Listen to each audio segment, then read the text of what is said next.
The Galactic Council's laughter dies in their throats as Earth's colossal warship blots out the stars. Moments ago, they dismissed humanity as insignificant. Now they gape in stunned silence at the holographic displays, showing an impossible vessel looming over Centauri Prime. Inside the Grand Assembly Hall, Zarthok, the Suliban Council leader, grips his gavel with trembling, iridescent scaled fingers. His towering frame, once exuding confidence, now radiates uncertainty. Around him, alien delegates shift uneasily in their seats, their earlier derision replaced by growing panic. Anthony Walker, Earth's ambassador, strides back into the chamber. His graying hair and determined expression belie the triumphant glint in his eyes. The seasoned diplomat had endured their mockery, his face flushing with anger and humiliation as they laughed at humanity's quaint space program. Now he returns to renegotiate Earth's position from a stance of undeniable strength. Outside, the massive shadow of the Umbra warship engulfs the planet's capital in darkness. Captain Zarkesh of the Suliban warship Dominance stares at his sensors in disbelief. The anomaly his crew detected moments ago has materialized into a vessel over 10 kilometers in length, dwarfing anything in the known galaxy. On Earth, deep beneath the Rocky Mountains, Chief Engineer Dr. Elena Reyes watches the launch countdown with bated breath. Years of covert research and development have culminated in this moment. The experimental dark matter engines hum to life, propelling humanity's secret weapon across the stars in mere moments. Panic spreads through the alien population of Centauri Prime as they witness the true scale of Earth's technological prowess. The once ridiculed humans have revealed a ship that defies all known laws of physics, its advanced cloaking technology rendering it invisible until this dramatic unveiling. Walker clears his throat, silencing the chaotic murmurs filling the council chamber. Esteemed members of the Galactic Council, he begins, his voice steady and confident, I believe it's time we revisited Earth's application for membership. Zarthok's gavel slips from his grasp, clattering on the podium. The sound echoes through the silent hall, a fitting punctuation to the end of the Council's arrogance. The unanimous vote to reject Earth's application, made mere hours ago, now stands as a testament to their short-sightedness. As Walker prepares to present humanity's case anew, the crew of the Umbra warship stands ready. The fate of Earth's position in the galactic community hangs in the balance, but this time, humanity negotiates from a position of unassailable strength. The stars themselves seem to dim in the presence of Earth's technological marvel, and the galaxy holds its breath, awaiting humanity's next move. As Walker prepares to present humanity's case anew, the chamber erupts into chaos. Delegates leap from their seats, shouting over one another in a cacophony of alien languages. Walker's voice, amplified by the room's acoustics, cuts through the din. Esteemed members of the Galactic Council, he thunders, his earlier composure replaced by commanding presence. You will hear Earth's true capabilities. The room falls silent, all eyes fixed on the human ambassador. Walker's gaze sweeps across the assembly, meeting the stunned expressions of alien delegates. The Umbra is but one of several advanced ships Earth has developed in secret, he reveals, gesturing to the holographic displays. Our technological prowess extends far beyond what you believe possible.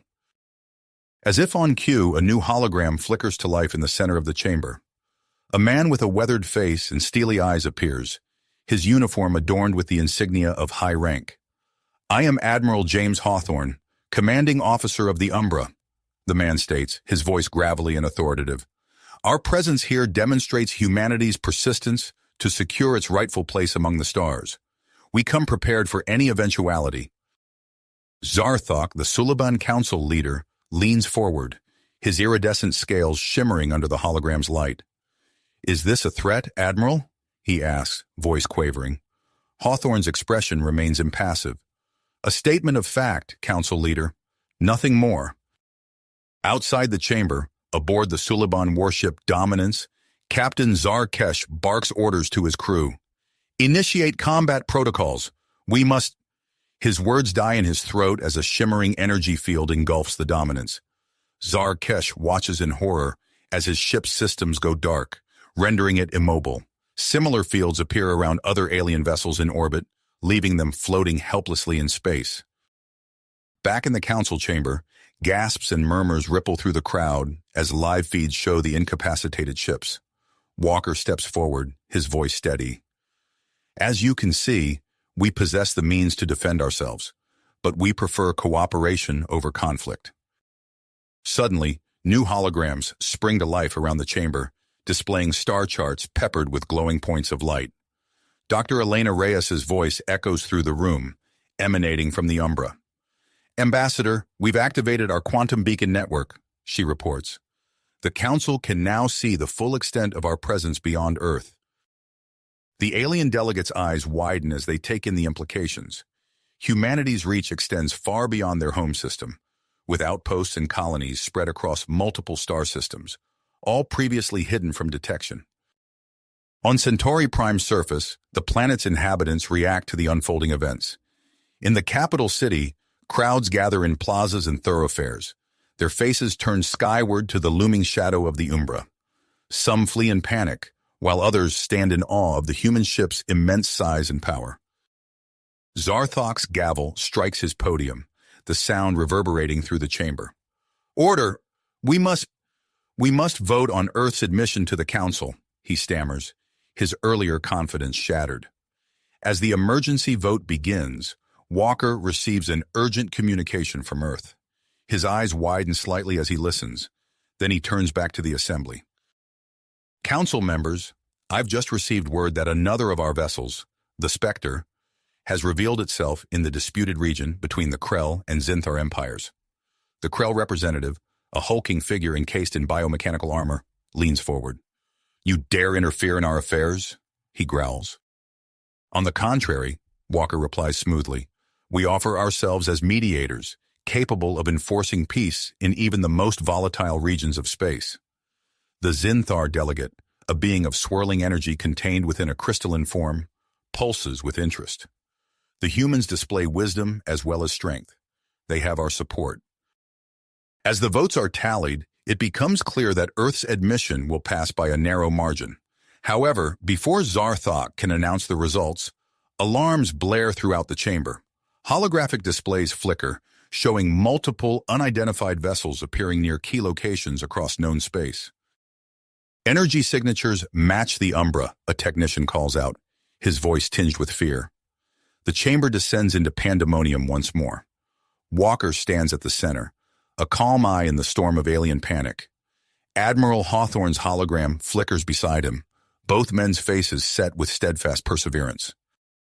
As the alarms continue to wail, the galaxy teeters on the edge of a new era. The human vessels hold position, their intentions unknown, while the Galactic Council grapples with the sudden shift in the balance of power. The next moves made by both humanity and the alien races will shape the future of interstellar relations for generations to come. As the alarms continue to blare throughout the Galactic Council chamber, Ambassador Walker's communicator chirps urgently. He raises it to his ear, listening intently as Admiral Hawthorne's voice cuts through the chaos. "Ambassador, Operation Starfall is now active," Hawthorne reports, his tone grave. "Multiple vessels have revealed themselves across known space." Walker's eyes widen, understanding the magnitude of this development. He turns to address the panicked delegates, his voice rising above the din. "Esteemed members of the Council," he announces, "what you're witnessing is Operation Starfall, a coordinated demonstration of Earth's capabilities." The chamber falls into a stunned silence as holographic displays flicker to life, showing human warships materializing near strategic locations throughout the galaxy. Zarthok slumps in his seat, his scales dulling as the full extent of humanity's reach becomes apparent.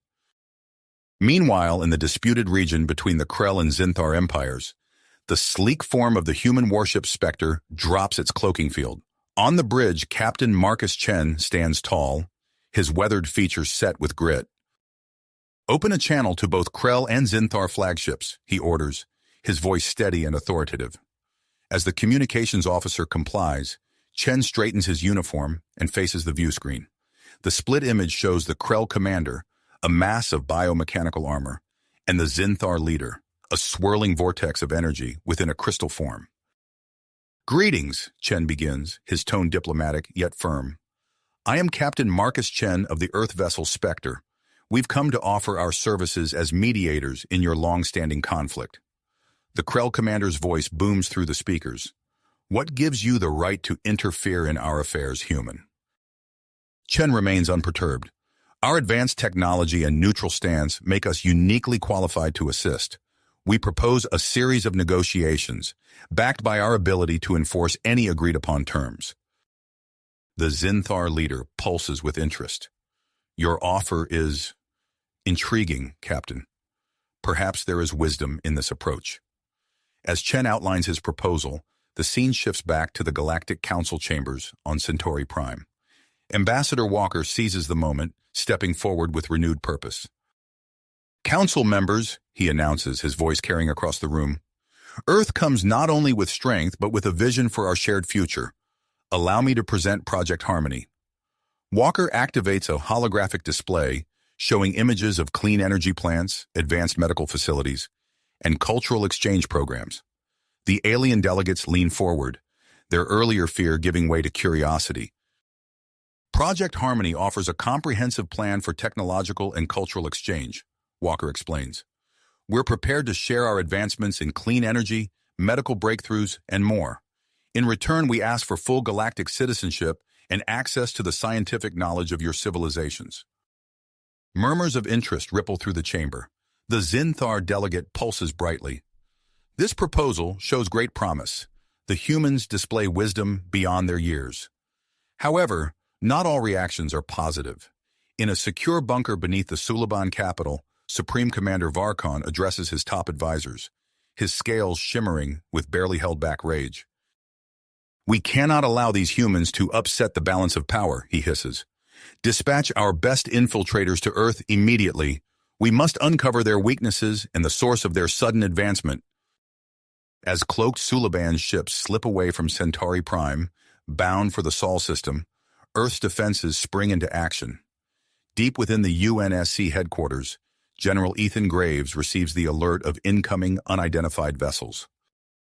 Activate the planetary defense grid, he commands, his scarred face illuminated by holographic displays. Prepare orbital platforms and ground-based kinetic strike systems. We will not be caught off guard. The tension in Earth's solar system ratchets up further as a massive alien construct appears at its edge.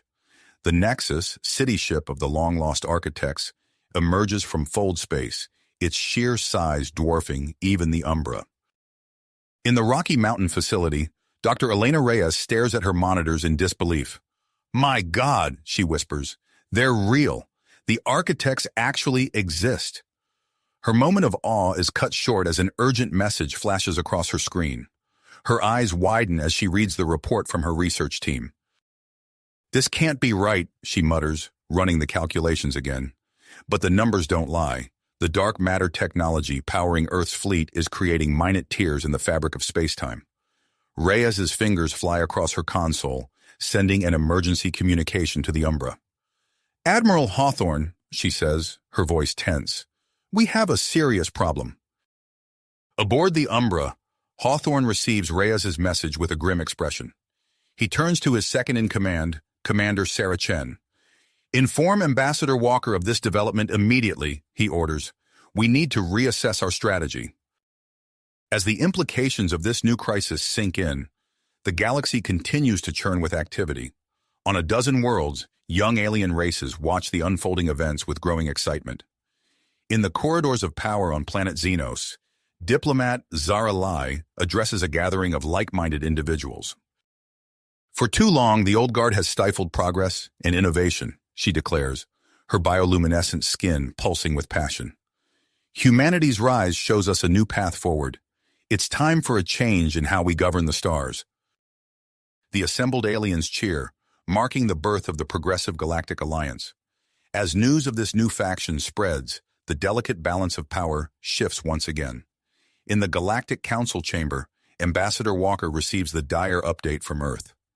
He pauses mid-sentence, the weight of this new information visible on his face. The fate of humanity's newfound influence, and perhaps the stability of the galaxy itself, now hangs in the balance. Balance. Walker takes a deep breath, steadying himself before addressing the council once more.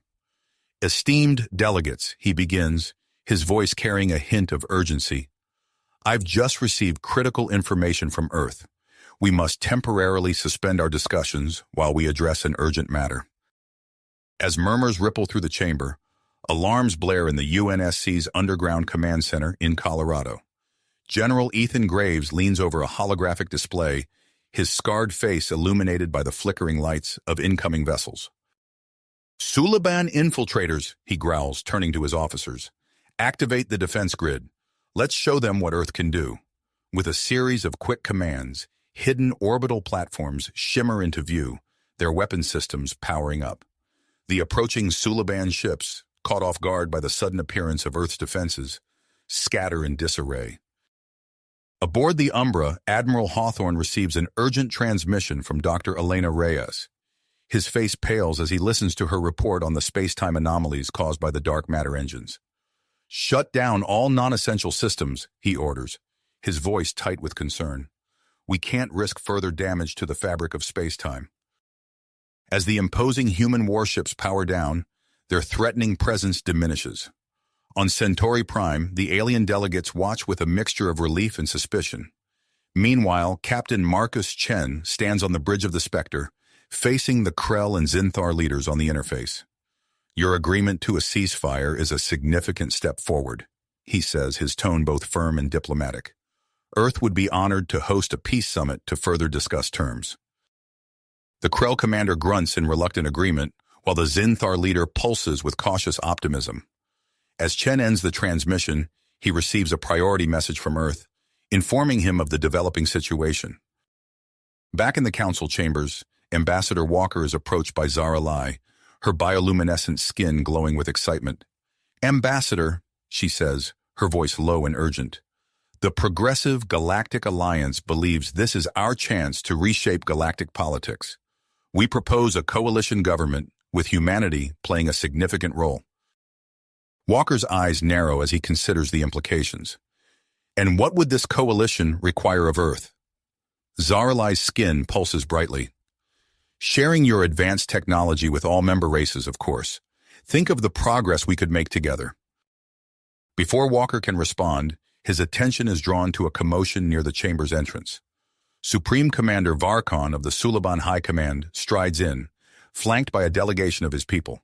I come seeking diplomatic talks with Earth, Varkon announces, his scales shimmering with barely concealed tension. Walker eyes him warily, aware of the failed infiltration attempt. As if the situation wasn't complex enough, a Galactic Council official approaches Walker. The Council has voted to send a multi-species task force to Earth, she informs him. Their mission is to observe and report on your capabilities. Walker's mind races, processing the rapid-fire developments. He opens his mouth to respond when his communicator chirps urgently. Dr. Reyes's voice comes through, tinged with excitement and worry. Ambassador, we've found a potential fix for the dark matter engine problem, she explains quickly. But we need exotic matter, and the only known source is in Vreen Empire territory. As Walker grapples with this new information, the chamber falls silent. All eyes turn to the massive view screen dominating one wall. The image shows the architect's city ship, Nexus, moving closer to Earth. A message flashes across the screen. We request a meeting with Earth's leaders. We have vital information about the dark matter technology and its consequences. The chamber erupts into chaos as delegates argue and shout. Walker stands at the center of the storm, his mind working furiously to process the multiple crises unfolding simultaneously. In the Colorado Command Center, General Graves receives the news of the architect's approach. All military forces to high alert, he barks, his fingers flying over holographic controls. We don't know their intentions, so we prepare for anything. Aboard the Umbra, Admiral Hawthorne initiates Protocol Omega. Hidden human outposts across the galaxy spring to life, beginning the manufacture of advanced weaponry and ships. As the galaxy teeters on the brink of chaos, Earth's leaders convene an emergency meeting. The decisions made here will shape not only humanity's future, but potentially the fate of the entire galaxy. Walker, connected via secure transmission, listens intently as the President of Earth addresses the assembled leaders. "We face unprecedented challenges," she says, her voice steady despite the weight of the moment. "The Architect's request, the Suliban diplomatic mission, the incoming Galactic Council task force, the space-time anomalies, and our need for exotic matter from the Vreen Empire. Each issue alone would be monumental. Together, they threaten to overwhelm us." She pauses, looking at each leader in turn. "But we've come too far to falter now. Humanity has stepped onto the galactic stage, and we will not be pushed aside. The question before us is simple. How do we navigate these treacherous waters and secure our place among the stars?" As the leaders begin to debate their options, Walker's mind races. The decisions made in this meeting will set the course for humanity's future, and he knows that every word, every action in the coming hours will be crucial. The fate of Earth, and perhaps the entire galaxy, hangs in the balance. The fate of Earth, and perhaps the entire galaxy, now hangs in the balance. Walker takes a deep breath, steadying himself before addressing the council once more. "Esteemed delegates," he begins, his voice carrying a hint of urgency. "I've just received critical information from Earth. We must temporarily suspend our discussions while we address an urgent matter." As murmurs ripple through the chamber, Walker's communicator chirps again. He steps away from the podium, listening intently to the rapid-fire updates from Earth's leadership. His expression grows increasingly grave as he absorbs the magnitude of the situation unfolding across multiple fronts. Meanwhile, in the UNSC's underground command center in Colorado, General Ethan Graves stands before a massive holographic display, surveying the incoming data with a practiced eye. The room buzzes with activity as officers and analysts work feverishly to process the flood of information. "General Graves," a young lieutenant calls out, "we've just received word from the President. You've been appointed Supreme Commander of Earth's combined military forces." Graves nods curtly, his scarred face set in unyielding commitment. "Understood. Our first priority is to secure our immediate vicinity. Dispatch a heavily armed escort fleet to rendezvous with the Architect's city ship at the edge of the solar system."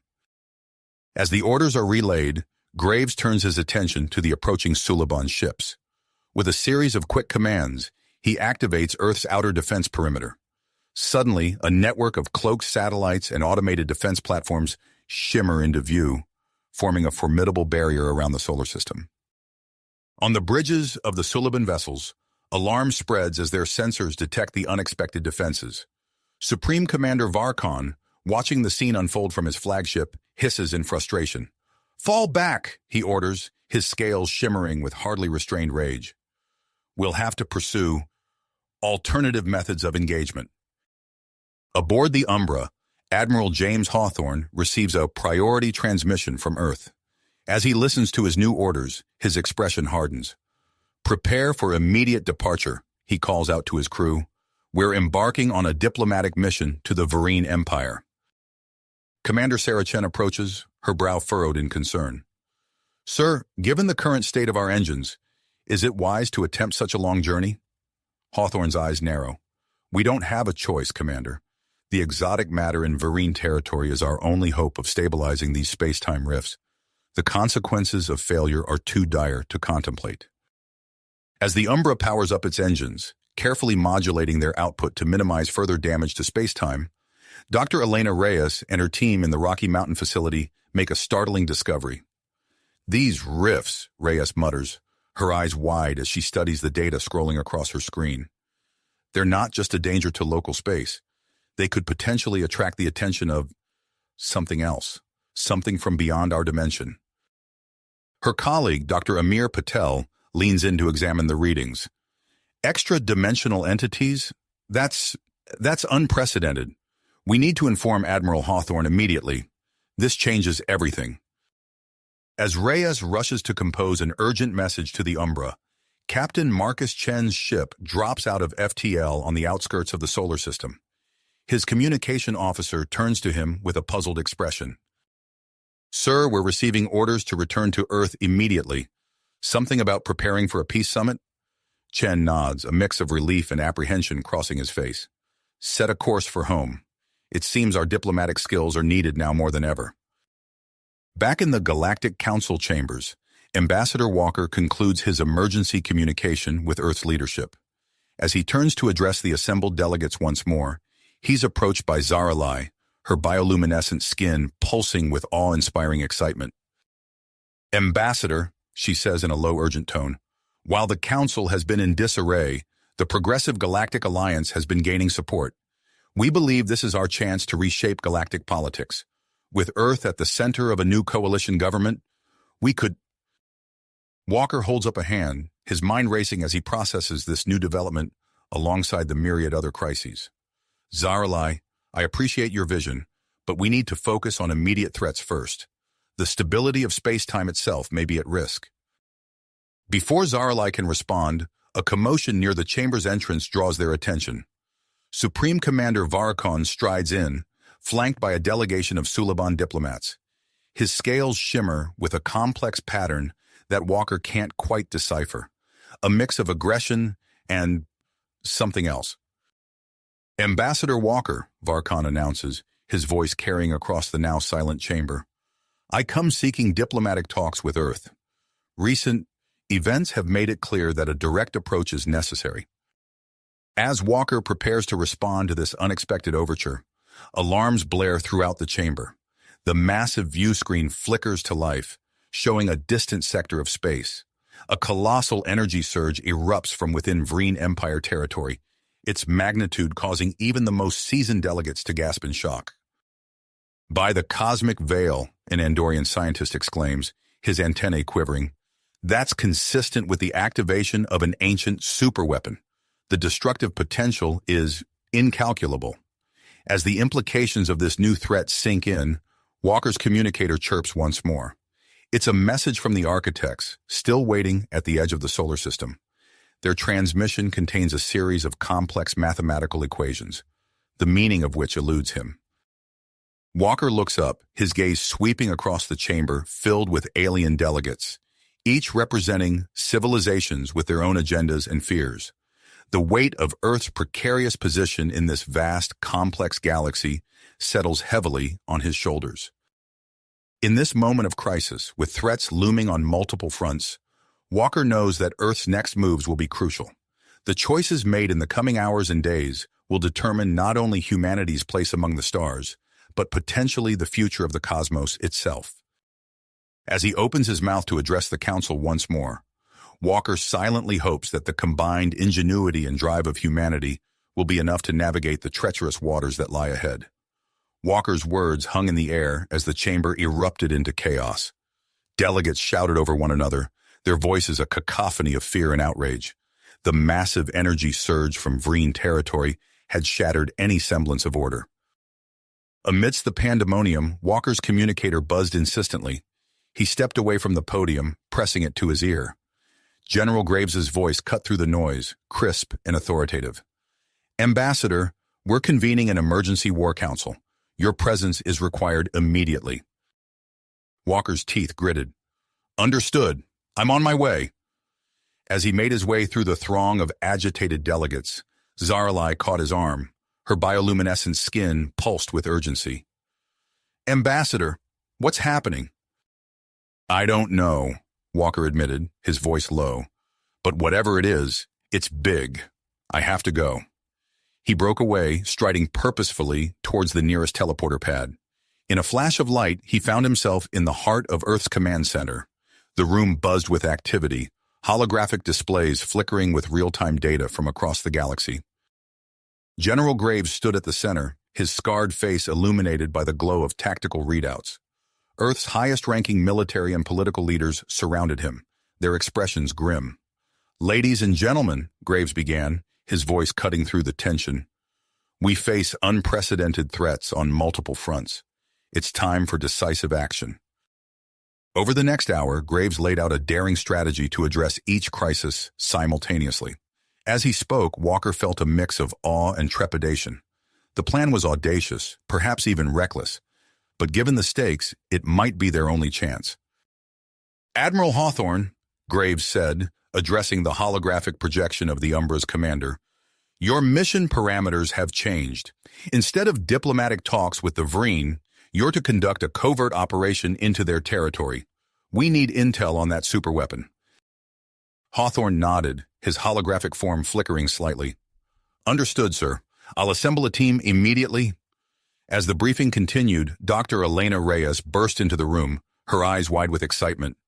We've cracked it, she exclaimed, waving a data pad. The architect's message. It's a method to stabilize the space-time rifts. The room fell silent as Reyes explained the breakthrough. Within minutes, orders were flying out to Earth's fleet, implementing the new modifications to their dark matter engines. Walker's mind raced as he absorbed the rapid-fire developments. He turned to Graves, his voice low.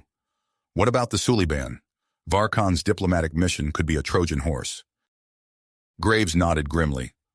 Our intelligence suggests you're right. We need you to feed them misinformation, Ambassador. Make them think twice about any aggressive moves. As the War Council adjourned, Walker found himself heading back to the Galactic Council chambers, his mind whirling with plans within plans. The fate of Earth, perhaps the entire galaxy, rested on their ability to navigate the treacherous waters ahead. Aboard the Umbra, Admiral Hawthorne stood before his hand-picked team of operatives. Each member represented the pinnacle of human skill and ingenuity, equipped with cutting-edge stealth technology reverse-engineered from the ship's own cloaking systems. Our mission is simple, Hawthorne said, his voice steady despite the gravity of the situation. Infiltrate Vreen space, gather intel on the superweapon, and get out undetected. The fate of Earth depends on our success. As the team prepared for their perilous mission, Captain Marcus Chen's ship docked at Earth's orbital station. He'd barely set foot on the station when he was accosted by a harried-looking officer. Captain Chen, sir, you're needed immediately in security headquarters. We've uncovered a plot to sabotage the peace summit. Chen's eyes narrowed. Show me everything. Hours later, Chen stood before a joint human-alien security team, outlining a plan to neutralize the threat. As he spoke, he couldn't help but feel a sense of pride. This collaboration was proof that Earth could play a pivotal role in galactic affairs. Back in the Galactic Council chambers, Walker found himself at the center of a political maelstrom. Zaralai and her progressive Galactic Alliance were pushing hard for Earth to become the new seat of galactic government. The proposal sent shockwaves through the established power structures, creating deep rifts among the delegates. As Walker navigated the complex web of alliances and rivalries, he received an urgent communication from General Graves. The general's voice was tense as he relayed the discovery of cloaked probes from the approaching Galactic Council task force. We're reconfiguring our defenses, Graves explained. We'll let them see enough to respect our strength, but not enough to exploit any weaknesses. Before Walker could respond, a hush fell over the chamber. All eyes turned to the massive view screen where the architect's city ship, Nexus, could be seen approaching Earth, flanked by the human fleet. A message flashed across the screen. We request a direct neural link with a human representative. The information we possess is vital to the survival of all.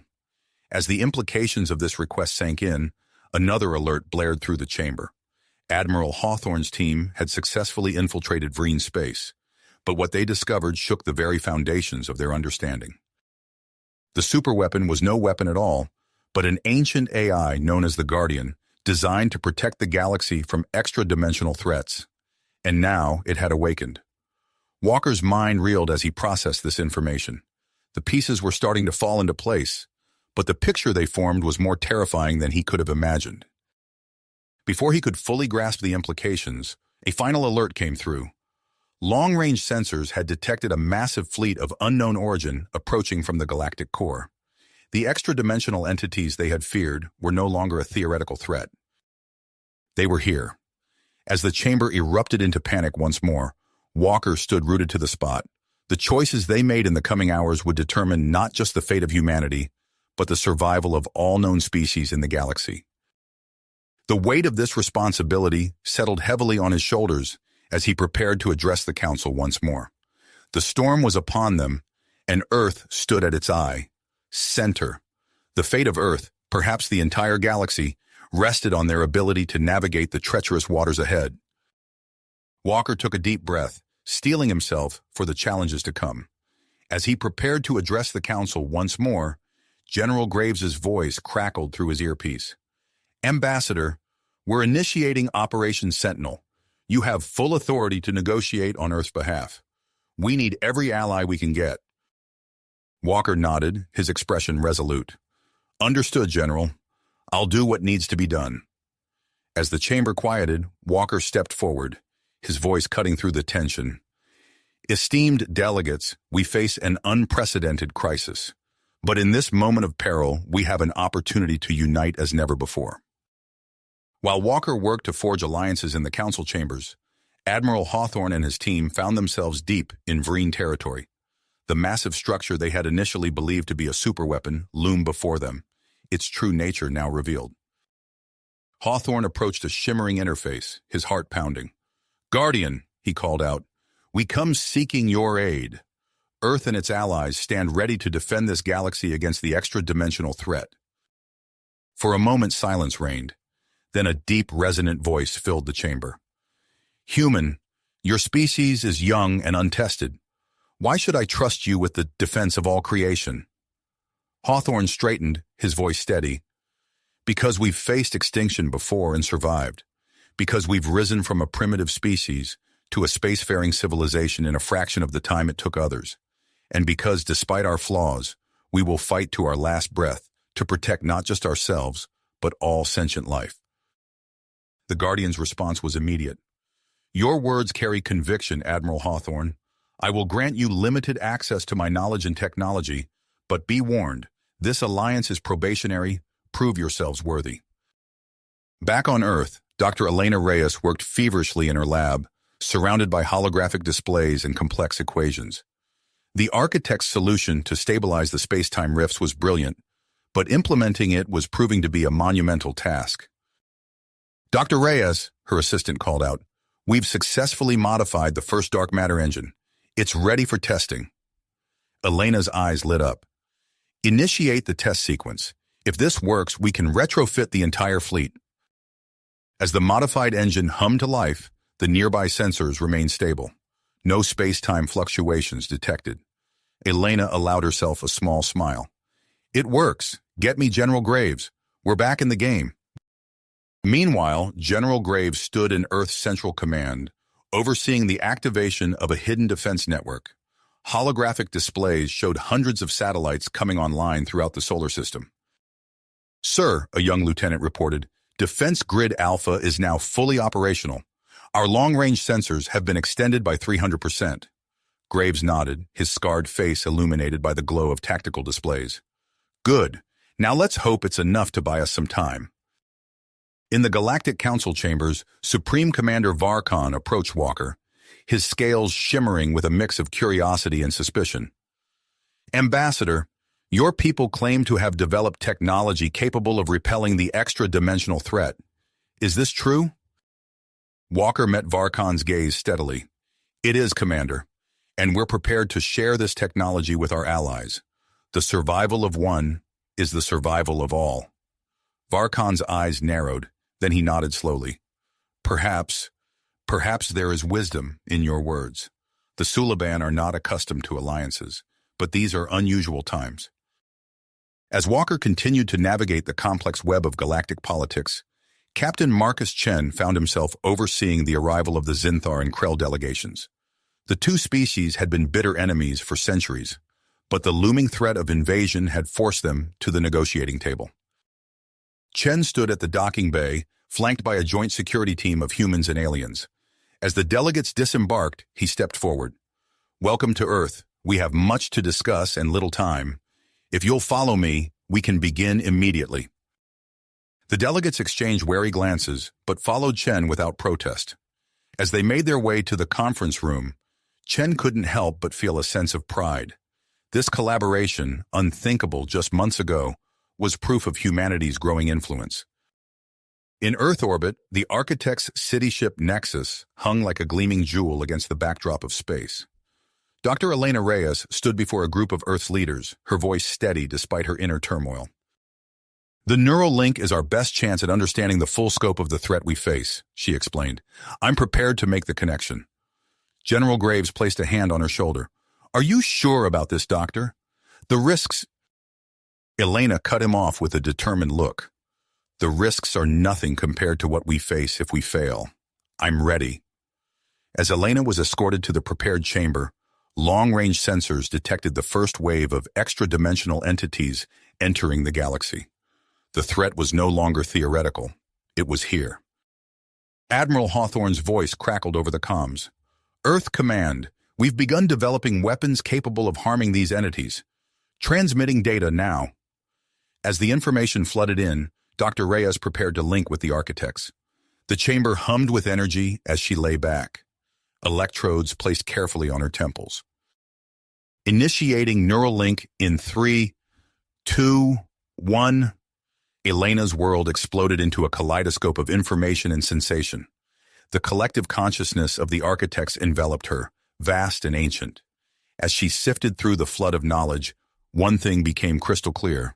The battle for the galaxy was about to begin, and Earth stood at its center. The fate of Earth, perhaps the entire galaxy, rested on their ability to navigate the treacherous waters ahead. As the gravity of the situation settled over the chamber, General Graves's voice crackled through Walker's earpiece once more. Ambassador, we're initiating Operation Bulwark. You have full authority to coordinate galactic defense efforts from your position. Walker's eyes widened as he processed the implications. He nodded, despite knowing Graves couldn't see him. Understood, General. I'll do what needs to be done. The chamber buzzed with nervous energy as Walker stepped forward, his voice cutting through the tension. Esteemed delegates, we face an unprecedented crisis. The extra-dimensional threat is no longer theoretical. It's here. But in this moment of peril, we have an opportunity to unite as never before. As Walker worked to forge alliances in the council chambers, Admiral Hawthorne found himself deep in Vreen territory, standing before the massive structure they now knew as the Guardian. The AI's presence filled the chamber, its deep, resonant voice echoing off the walls. Human, I have granted you limited access to my knowledge and technology. Now, we must act swiftly. The Voidborn approach. Hawthorne nodded, his expression grim. Agreed. We need to begin production and deployment of anti-dimensional weaponry immediately. Can you assist with the designs? The Guardian's response was immediate.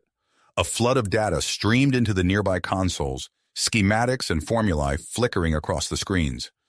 These designs will allow you to harm the Voidborn. Implement them quickly. Hawthorne turned to his team. You heard the Guardian. Let's get to work. I want prototypes ready for the Umbra and our most advanced ships as soon as possible. Back on Earth, Dr. Elena Reyes found herself immersed in the vast consciousness of the architects. Information flooded her mind, patterns and connections forming faster than she could consciously process. Through the haze of data, a clear directive emerged. The space-time stabilization technology, she murmured, her physical voice barely above a whisper. We need to implement it on a galactic scale. As Elena's team rushed to interpret and act on the information she was relaying, Captain Marcus Chen found himself in a tense meeting with the Zinthar and Krell delegations.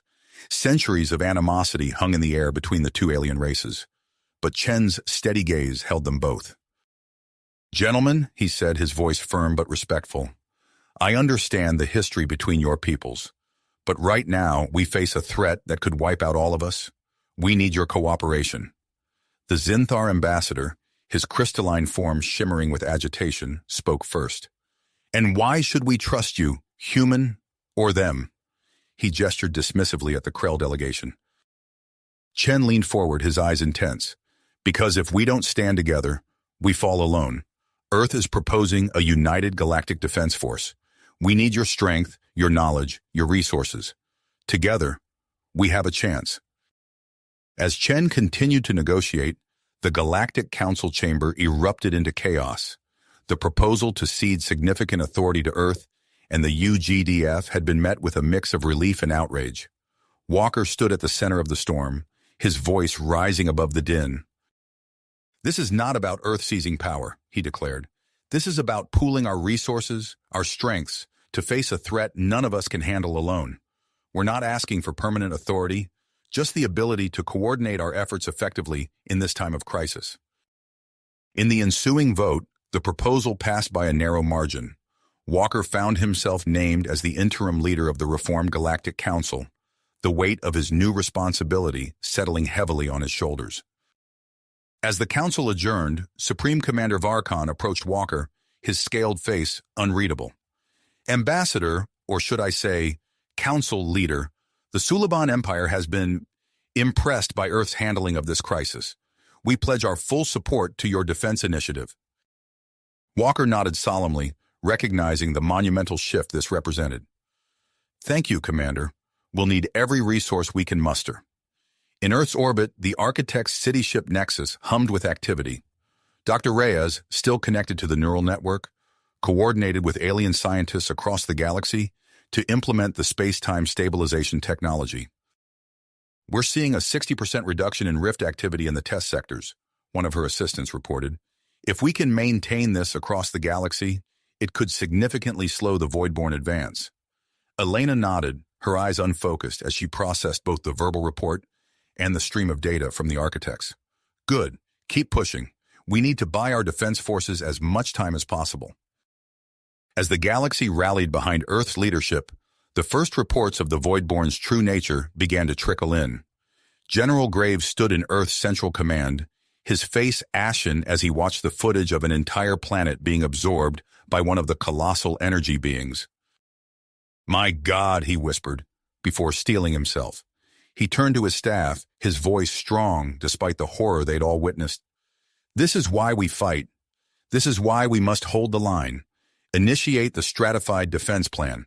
I want our outer perimeter of drones and defense platforms operational within the hour. As Earth and its allies prepared for the coming storm, Admiral Hawthorne stood on the bridge of the Umbra, overseeing the installation of the new anti-dimensional weapons. The ship hummed with a new energy, its systems integrated with the Guardian AI's vast processing power. Hawthorne's voice was steady as he addressed his crew, and by extension, the entire United Galactic Defense Force fleet assembled around them. The enemy approaches. They think us weak, divided, easy prey. They're wrong. Today we stand united. Today we fight not just for Earth, not just for our individual species, but for the very future of life in this universe. Prepare for battle stations. We meet the Voidborn here, at the edge of inhabited space, and we will hold the line. As the UGDF fleet moved into position, the sensors lit up. The Voidborn had arrived. The battle for the galaxy was about to begin. The Voidborn entities loomed on the edge of sensor range, their massive forms distorting space itself. Admiral Hawthorne's voice rang out clear and strong across the UGDF fleet's communication channels.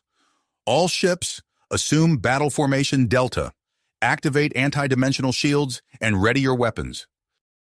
The diverse fleet of human, Suliban, Zinthar, and Krell warships moved into position with practiced precision.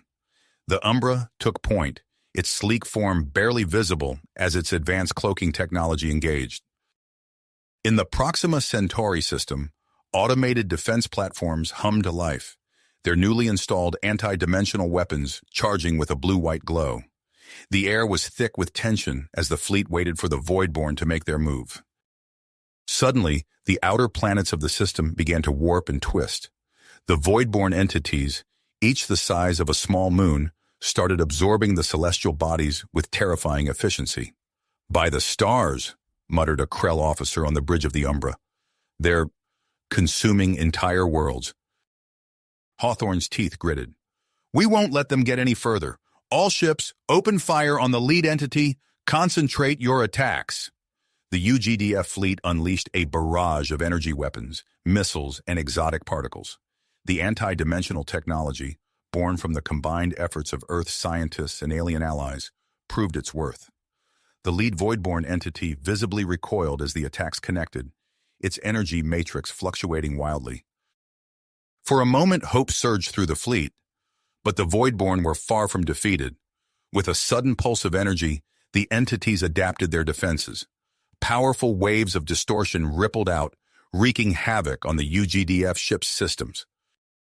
Admiral, shouted the Umbra's tactical officer, multiple ships are reporting critical system failures.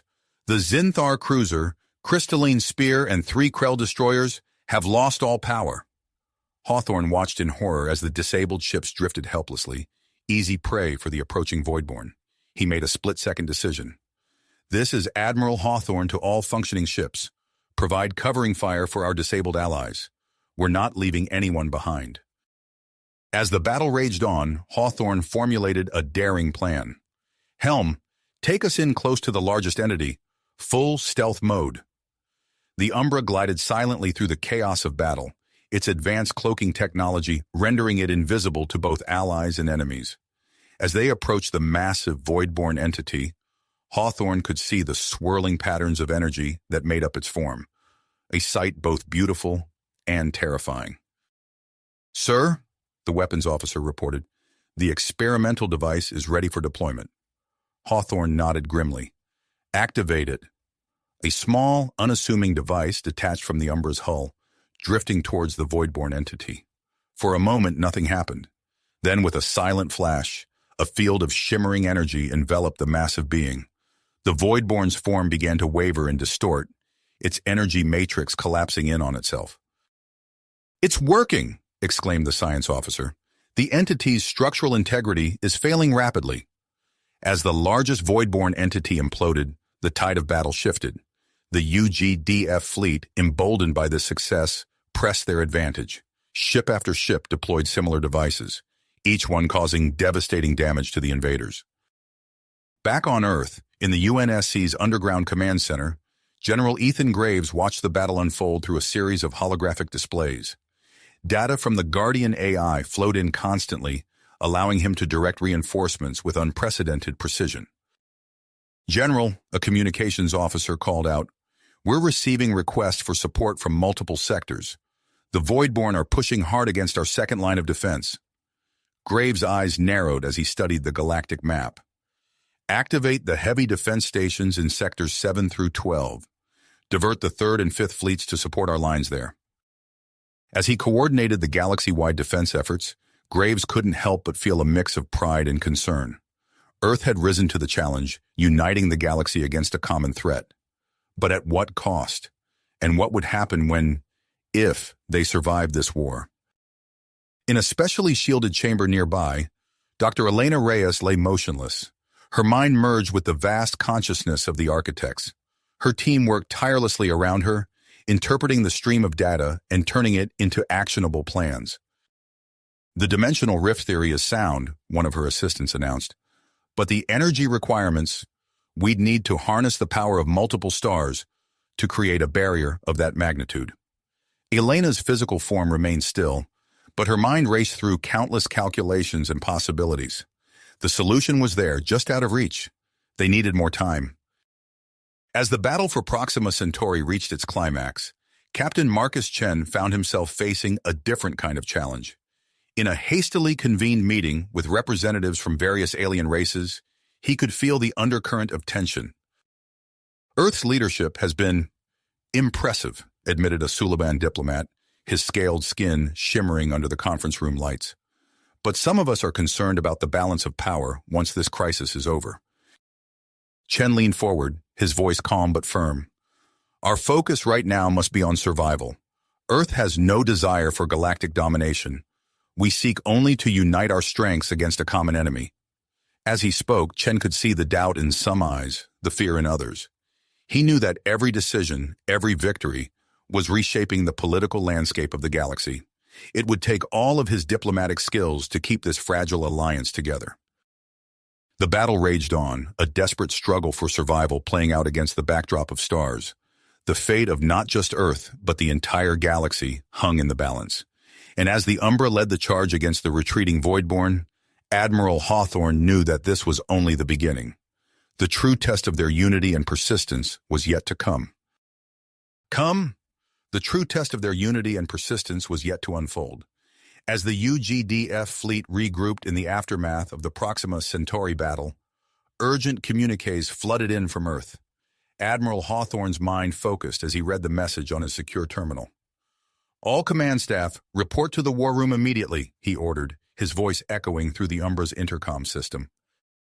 Moments later, a holographic projection flickered to life in the Umbra's war room, connecting the ship to Earth's underground command center in Colorado. The familiar faces of General Ethan Graves, Dr. Elena Reyes, Captain Marcus Chen, and Ambassador Anthony Walker materialized around the circular table. The Guardian AI's avatar, a pulsing blue sphere, hovered above the center. "Ladies and gentlemen," General Graves began, his face grim, "we've called this emergency summit to address the evolving voidborn threat. Our victory at Proxima Centauri was significant, but our long-range sensors have detected a massive surge of voidborn activity. We're looking at an imminent large-scale invasion." Dr. Reyes stepped forward, her holographic form shimmering slightly. "We may have a solution," she said, her eyes bright with a mix of excitement and trepidation. "My team has developed a plan to create a controlled dimensional rift as a permanent barrier against the voidborn. However, the energy requirements are substantial." She launched into a detailed explanation of the project, which the others quickly dubbed Project Aegis. As holographic diagrams of vast energy collectors surrounding stars appeared above the table, General Graves nodded slowly. "It's ambitious, but it might be our best shot at long-term survival," he said. "I'm authorizing the immediate initiation of Project Aegis. Dr. Reyes, you'll have whatever resources you need." Admiral Hawthorne cleared his throat. "While Project Aegis is underway, we need to maintain an aggressive posture against the Voidborn," he said. "I propose we launch a series of coordinated strikes against their concentrations, using the Umbra's tactics as a template." The Guardian AI's avatar pulsed as it spoke. "Based on my analysis of the Proxima Centauri battle data, Admiral Hawthorne's strategy has a 63.7% chance of success, assuming we can equip enough ships with the necessary technology and time." As the summit progressed, Captain Chen raised a hand.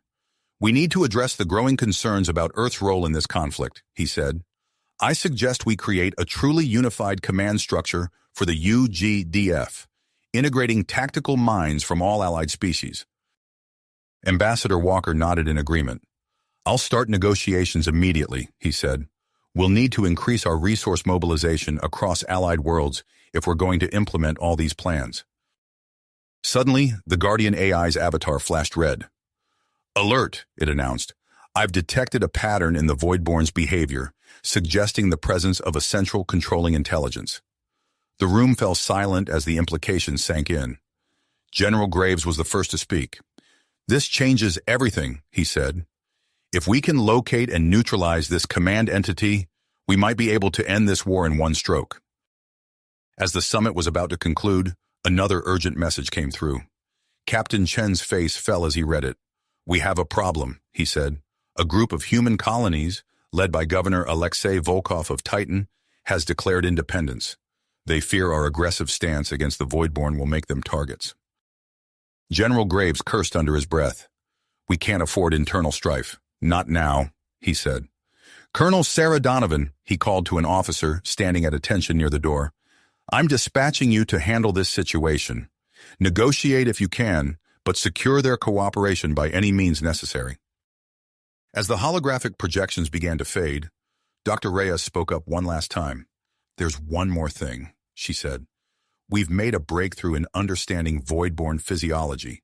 They're vulnerable to specific quantum-level disruptions. We're working on weaponizing this discovery." Admiral Hawthorne nodded, a glimmer of hope in his eyes. "That could be the edge we need," he said. "Keep us updated on your progress." As the summit ended, each participant felt the weight of their decisions. The galaxy was bracing for the largest voidborn assault yet, and the success of their hastily formed plans would determine the fate of countless civilizations. Admiral Hawthorne turned to his crew on the Umbra. "Set course for the outer defense perimeter," he ordered. "We'll coordinate the UGDF's first strike from there."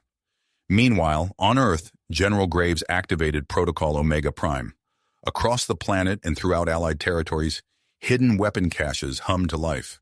A galaxy-wide early warning system began to take shape, its tendrils of sensors reaching into the void. In her lab, Dr. Reyes and her team worked tirelessly, their fingers flying over holographic interfaces as they refined the designs for Project Aegis. The first energy collectors were already under construction, massive structures taking shape around distant stars.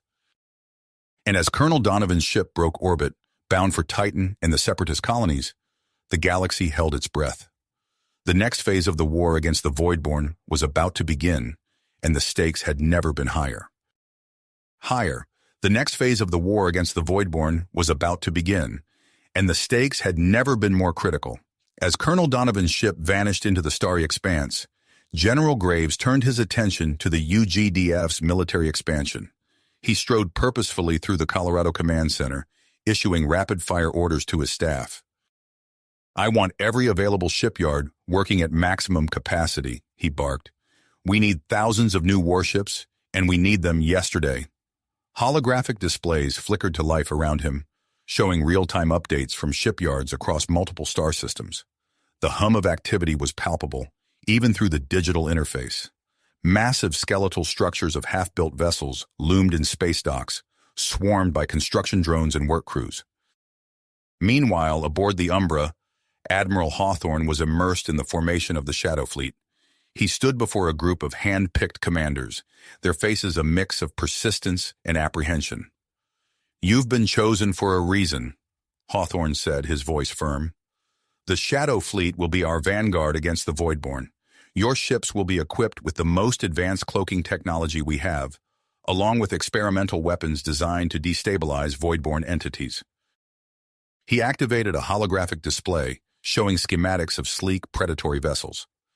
"These aren't your standard UGDF ships. They're built for stealth, speed, and precision strikes. You'll need to rewrite your tactics for these missions." As Hawthorne drilled his new commanders, Dr. Elena Reyes and her team were making a breakthrough on Project Aegis.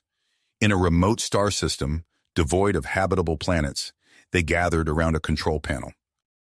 "Initiating test sequence," Reyes announced, her fingers dancing across the holographic interface.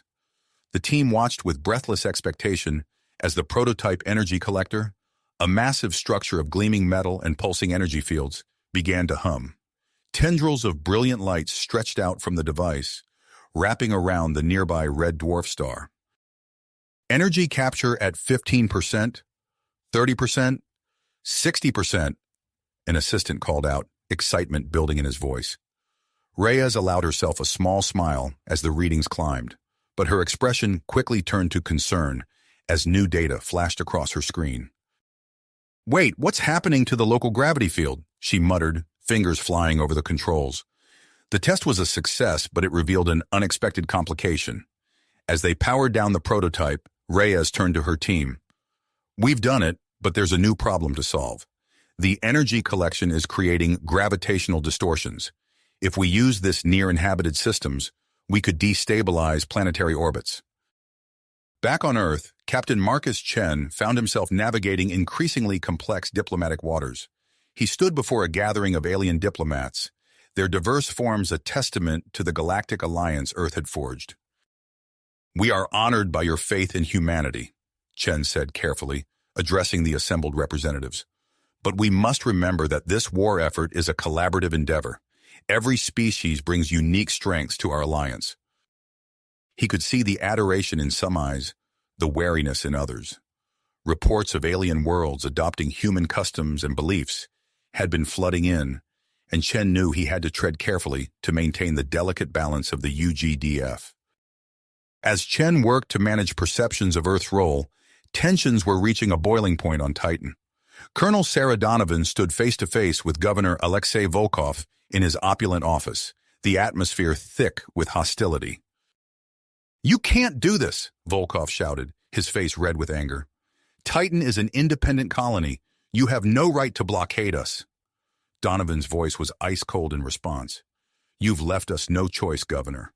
Your refusal to contribute to the war effort endangers us all. The blockade will remain in place until you see reason." As she turned to leave, Donovan's comm unit buzzed. It was a priority message from Earth. Reports of protests against the UNSC's actions were spreading. While the colonial crisis threatened to fracture humanity's united front, the Guardian AI made a chilling discovery. In the UNSC's command center, its avatar pulsed urgently as it addressed General Graves. "Analysis complete," the AI announced. "The Voidborn command entity, which I suggest designating as the Void Nexus, is demonstrating increasingly sophisticated coordination of invader movements. Graves leaned in, studying the holographic display of Voidborn-controlled space. "What are they up to?" he muttered. "They appear to be systematically harvesting specific elements from conquered systems," the AI replied. "Hypothesis, these materials may be used to enhance their capabilities." This revelation spurred Admiral Hawthorne into action. He quickly formulated a plan and presented it to Graves via secure communication. "General, we need to gather more intelligence on this Void Nexus," Hawthorne said, his face grim but determined. "I propose leading the Shadow Fleet deep into Voidborn territory. It's risky, but the potential payoff is too great to ignore." Graves considered for a long moment before nodding. "Approved, Admiral, but be cautious. We can't afford to lose you or the Shadow Fleet." As preparations for this daring mission began, an unexpected message reached Earth. Ambassador Anthony Walker's eyes widened as he read the transmission. "General Graves, Captain Chen," he called out. "We've just received a communication from an unknown alien race. They call themselves the Zephyrians, and they claim to have been fighting the Voidborn for millennia." A holographic image flickered to life, revealing a being of pure energy. "I am Astria," the being said, its voice resonating with an otherworldly timbre. "We offer our knowledge and technology in exchange for sanctuary in your space." The UGDF leadership exchanged glances, a mix of hope and skepticism on their faces. Walker spoke up. "I recommend we arrange a meeting with this Astria immediately. The potential benefits of such an alliance could be game-changing." As the galaxy braced for the next phase of the war, the UGDF found itself at a crossroads. The military buildup continued at a frantic pace. Project Aegis showed promise despite its challenges, and the Shadow Fleet prepared for its perilous mission. The colonial crisis and the potential Zephyrian alliance added layers of complexity to an already volatile situation. With the Voidborn invasion looming ever closer and the mysterious Void Nexus orchestrating the enemy's movements, the decisions made in the coming days would shape the course of the conflict. The UGDF leadership knew that every choice, every action, could mean the difference between victory and annihilation. Annihilation and survival. The fate of countless species hung in the balance, their very existence dependent on the decisions and actions of those gathered in Earth's war rooms and laboratories. As the gravity of the situation settled over the UGDF leadership, General Ethan Graves paced the Colorado Command Center, his mind racing with possibilities and strategies. The holographic displays surrounding him flickered with updates from across the galaxy, each one a reminder of the overwhelming odds they faced. Graves stopped abruptly, his eyes fixed on a blank section of the war room's wall. "We need a game changer," he muttered, more to himself than to his staff. Then with sudden clarity, he turned to face the room. "Initiate Operation Starforge," he commanded, his voice cutting through the ambient hum of the command center. The room fell silent for a moment before erupting into a flurry of activity. Graves' order set into motion a plan that had been months in the making, a massive undertaking that would push the limits of human and alien engineering. Within hours, construction crews and automated fabrication units were mobilizing across Allied space. The first Starforge station, designated Alpha 1, began to take shape near Proxima Centauri. Its skeletal frame grew rapidly, a testament to the urgency driving the project. Admiral James Hawthorne stood on the bridge of his flagship, the Shadow's Edge, as the Shadow Fleet prepared for its perilous mission. The sleek, dark hulls of his ships were barely visible against the backdrop of space, their advanced stealth systems already engaged. "All ships report ready, Admiral," his executive officer announced. Hawthorne nodded, his expression grim. "Initiate jump sequence. Remember, short hops only. We can't risk detection." The fleet vanished in a series of brief flashes, each jump taking them deeper into Voidborn territory. As they penetrated the enemy's outer defenses, the tension on the bridge of the Shadow's Edge was palpable. Suddenly, alarms blared. "Voidborn patrol detected," the tactical officer shouted. "Evasive maneuvers," Hawthorne ordered calmly. "Redirect power to cloaking systems." The Shadow Fleet scattered, each ship executing a complex series of pre-planned evasive actions. Hawthorne watched the tactical display intently as his ships danced around the Voidborn patrol, their movements a deadly ballet in the vastness of space. Back on Earth, Dr. Elena Reyes stood in the smoking ruins of her laboratory, her face ashen as she surveyed the damage. The catastrophic failure of Project Aegis had not only destroyed their test facility, but had completely obliterated an uninhabited moon in the process. "What happened?" she demanded, turning to her team of haggard scientists. One of her assistants, his face smudged with soot, shook his head in disbelief. The energy collection system overloaded. It created a cascading reaction we couldn't control. Reyes closed her eyes, the weight of their failure pressing down on her. "Shut it down," she said quietly. "All of it. We can't risk another incident like this." As news of the Project Aegis disaster spread, Colonel Sarah Donovan found herself facing an escalating crisis on Titan. Governor Alexei Volkov's impassioned speeches were being broadcast across the colonies, fanning the flames of discontent. Donovan stood at the viewport of her command ship, watching as protesters gathered in Titan's domed cities. Her comm unit crackled to life with a priority message from Earth. "Colonel," General Graves's voice came through, tense and urgent. "We're dispatching Major Frost and his team to Titan. There's more going on there than meets the eye. Provide them with whatever support they need." As Donovan acknowledged the order, she couldn't shake the feeling that the situation was spiraling out of control. The separatist movement was gaining momentum, threatening to tear apart humanity's united front at the worst possible moment. In a secure conference room on Earth, Ambassador Anthony Walker sat across from Astria, the Zephyrian envoy. The being of pure energy pulsed softly as it spoke, its voice resonating with an otherworldly timbre.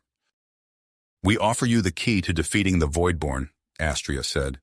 "Our shielding technology can withstand their energy-draining attacks, but in return, we ask for more than just sanctuary."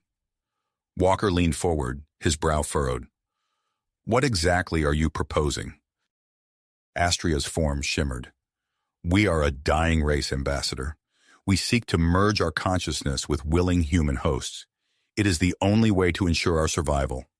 Walker sat back, stunned by the implications of the request. The potential benefits were immense, but so were the risks. As he prepared to relay this information to Earth's leadership, he knew that the debate it would spark could change the course of the war, and possibly the future of humanity itself. Amidst these unfolding crises, Captain Marcus Chen found himself in a heated negotiation with the UGDF's alien allies. The Guardian AI's discovery of a potential weakness in the Voidborn defenses had prompted calls for an immediate counteroffensive, but securing the necessary support was proving challenging. "We cannot commit our forces to such a risky operation," the Arcturian representative insisted, his tentacles waving in agitation. Chen leaned forward, his voice low and intense. "If we don't take this opportunity, there may not be another. The Voidborn won't give us the luxury of time to debate." As Chen worked to rally support for the counteroffensive, the galaxy trembled on the brink of a major confrontation. The UGDF's forces were mobilizing, the Shadow Fleet was deep in enemy territory, and political tensions threatened to tear apart the fragile alliance of species.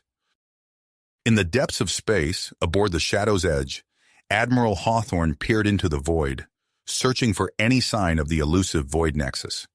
The success of their mission could turn the tide of the war, but one wrong move could spell disaster for the entire fleet. The fate of the stars hung in the balance, with the actions of a few key individuals poised to shape the course of history. As the UGDF prepared to launch its daring counteroffensive, the true test of humanity's grit and the strength of its alliances was about to begin. As the UGDF prepared to launch its daring counteroffensive, the true test of humanity's grit and the strength of its alliances was about to unfold in ways no one could have anticipated. Deep in Voidborn-controlled space, Admiral James Hawthorne stood on the bridge of the Shadow's Edge, his eyes fixed on the holographic display before him. The Shadow Fleet had penetrated further into enemy territory than any UGDF force before, and their persistence had finally paid off. "Sir, we've detected an enormous energy construct," the sensor officer reported, his voice taut with excitement and fear. "It matches the theoretical profile of the Void Nexus." Hawthorne leaned forward, studying the pulsating mass of energy that dominated the display. Begin full spectrum analysis. We need to transmit this data back to... His words were cut short by a sudden klaxon. Voidborne patrol detected, the tactical officer shouted. Multiple contacts closing fast. Evasive maneuvers, Hawthorne barked. Prepare to jump. The ship rocked violently as energy beams lanced out from the Voidborne vessels, catching several ships of the Shadow Fleet unprepared. Explosions bloomed in the void of space as UGDF ships were torn apart by the surprise attack. Hawthorne gripped the command console, his mind racing. They couldn't lose this intelligence. It could be the key to winning the war. Signal the Umbra, he ordered. Tell them to create a diversion. The rest of the fleet will make a run for it with the data. As the Umbra engaged its advanced cloaking systems and peeled away from the main fleet, Hawthorne watched the tactical display with unyielding commitment. The Umbra's captain was executing a brilliant series of maneuvers, drawing the Voidborne forces away from the retreating fleet. Back on Earth, the situation was rapidly deteriorating. General Ethan Graves stood in the war room, surrounded by holographic displays showing the escalating colonial crisis. Governor Alexei Volkov's face dominated one screen, his expression defiant as he delivered his ultimatum. The outer colonies will no longer be subservient to Earth's demands, Volkov declared. We demand complete autonomy, or we will withhold all resources critical to your war effort. You have 24 hours to comply. Graves clenched his fists, the veins in his temples throbbing. This internal strife couldn't have come at a worse time. He turned to his staff. Get me Colonel Jack Harper, now! Within hours, Harper's rapid response unit was en route to Titan. As their ships approached the colony, Harper addressed his troops. Our mission is to neutralize Volkov's separatist movement and secure the colony's infrastructure. We expect resistance, but remember, these are our own people. Use lethal force only as a last resort. As they began their descent to Titan's surface, the first shots were fired. Energy beams lanced up from concealed emplacements, striking one of the transport ships. Harper's eyes widened in shock. Where did they get that kind of firepower? He muttered.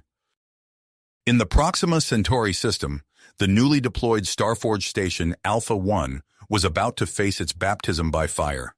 A massive Voidborne attack force emerged from hyperspace, their energy weapons already charging.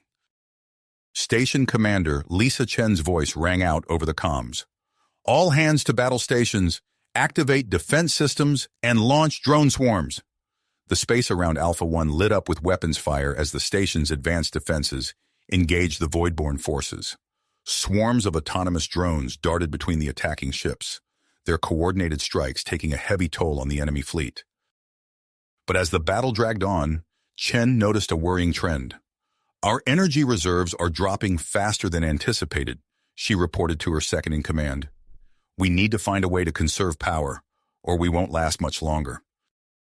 Meanwhile, in a secure facility on Earth, Dr. Elena Reyes and her team worked feverishly to salvage Project Aegis. Holographic simulations flickered around them, showing the catastrophic failure of their previous test. There, Reyes said, pointing to a specific section of the simulation. The energy containment system couldn't handle the load, but if we incorporate Zephyrian shielding technology here and here, we might be able to stabilize it. Her lead engineer frowned. That would require direct collaboration with the Zephyrians. Are we sure we can trust them? Reyes sighed, running a hand through her hair. We don't have a choice. Without their help, Project Aegis is dead in the water. As these events unfolded, Captain Marcus Chen found himself in yet another tense negotiation, this time with representatives of the Concordiat, a group of previously neutral alien races offering their alliance. Our biotechnology could be the edge you need against the Voidborne, the Concordiat ambassador said, his multifaceted eyes gleaming. But we require assurances that our interests will be protected in the aftermath of this war. Chen leaned forward, his expression grave. The UGDF is committed to fair treatment of all its allies, but I must warn you, if we don't win this war, there may not be an aftermath for any of us. In the UGDF's central command, the Guardian AI's avatar pulsed urgently. General Graves, I've detected anomalous energy readings from several systems along the front lines. Analysis suggests the Voidborn may be attempting to create artificial wormholes. Graves' face paled. If they succeed, they could bypass all our defenses. We need to adjust our battle plans immediately. As the UGDF scrambled to respond to this new threat, the fate of the stars hung in the balance. The Shadow Fleet's discovery of the Void Nexus offered a glimmer of hope, but the cost had been high. With internal conflicts threatening to tear the Alliance apart and the Voidborn advancing on multiple fronts, the coming battles would test the limits of human ingenuity and alien cooperation.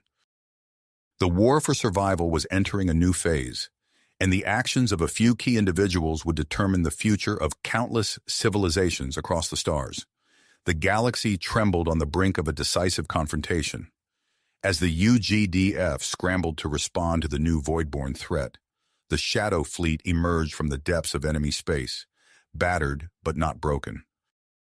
Admiral James Hawthorne stood on the bridge of the Umbra, his hands clasped behind his back as he watched the stars streak by.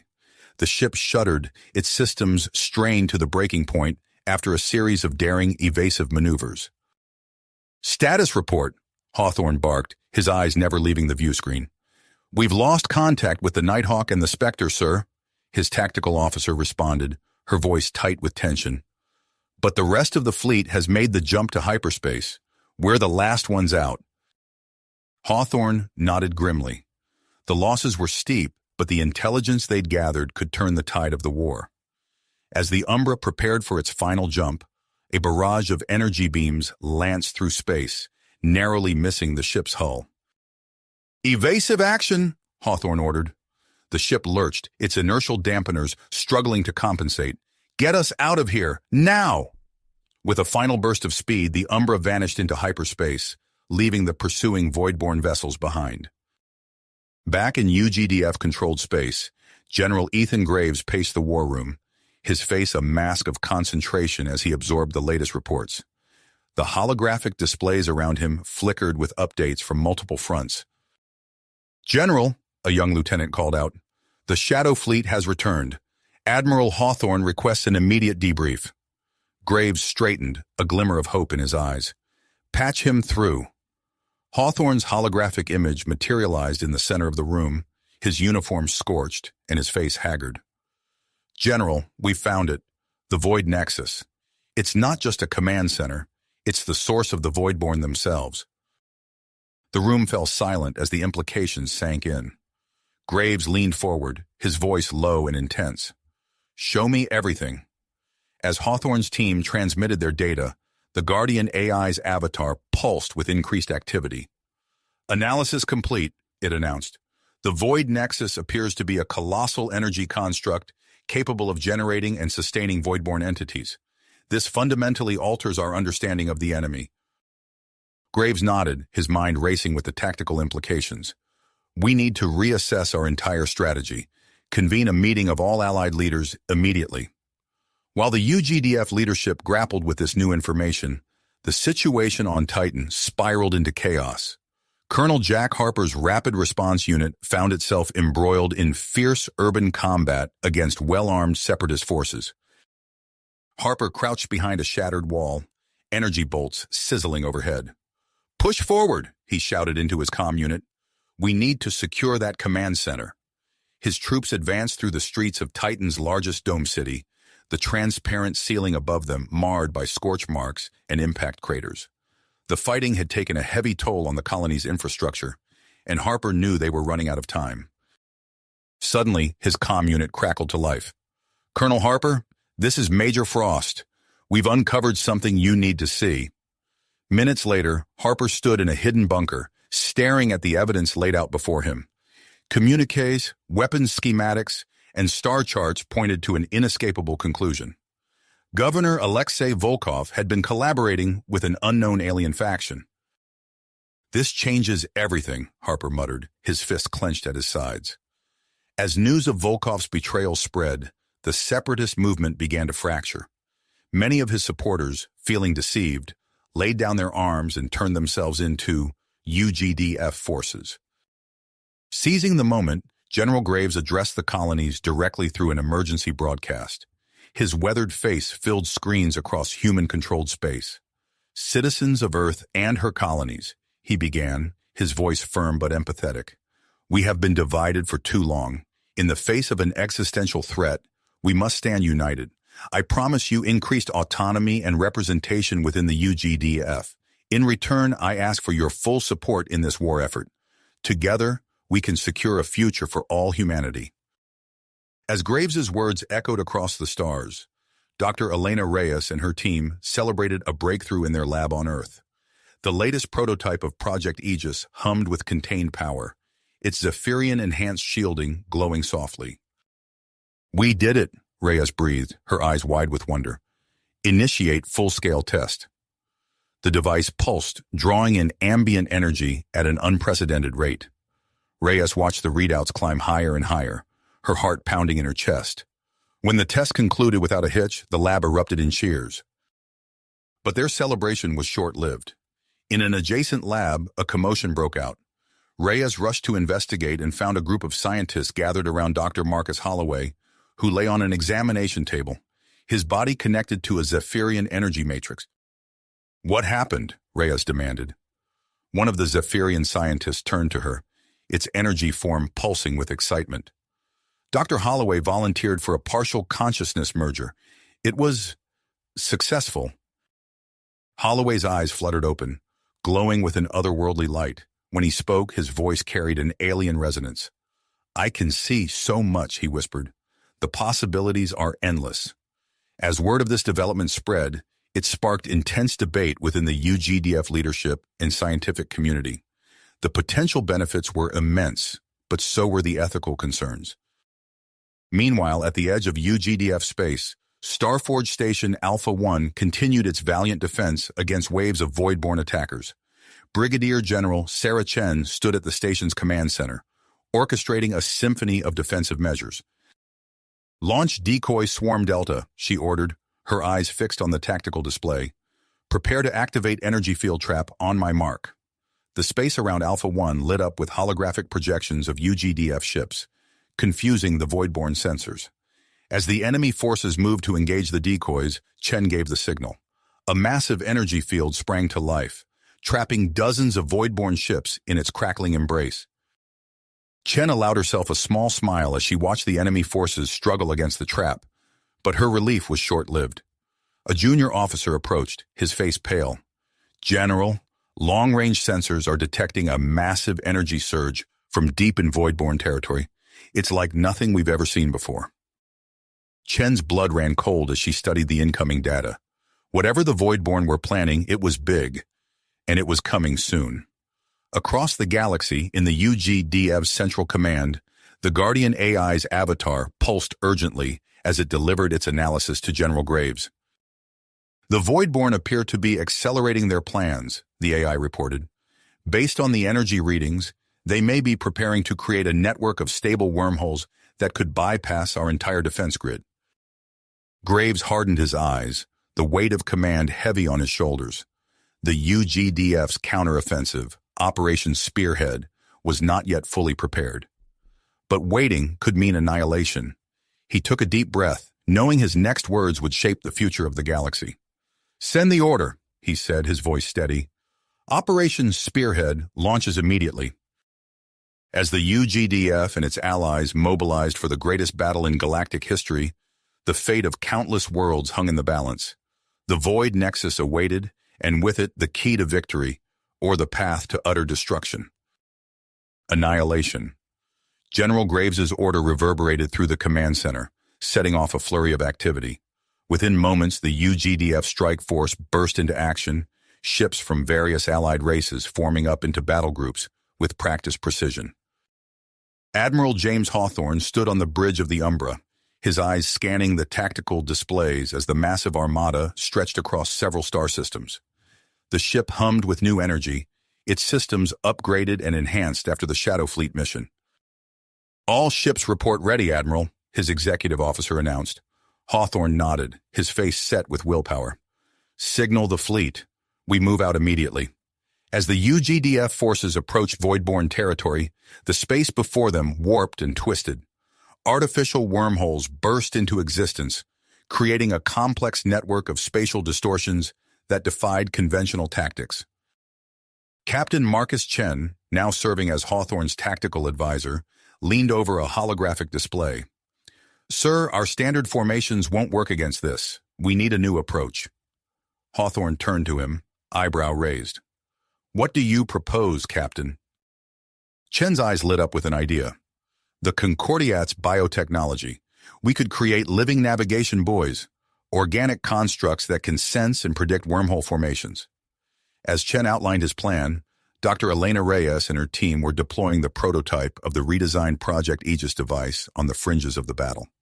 The device hummed to life, projecting a shimmering energy field that began to stabilize the surrounding space.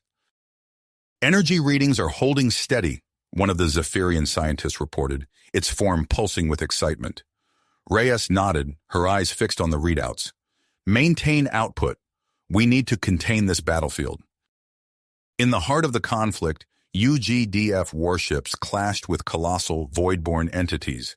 Energy weapons lanced through space, while exotic matter projectiles tore holes in the fabric of reality itself. The void became a chaotic maelstrom of explosions and spatial distortions.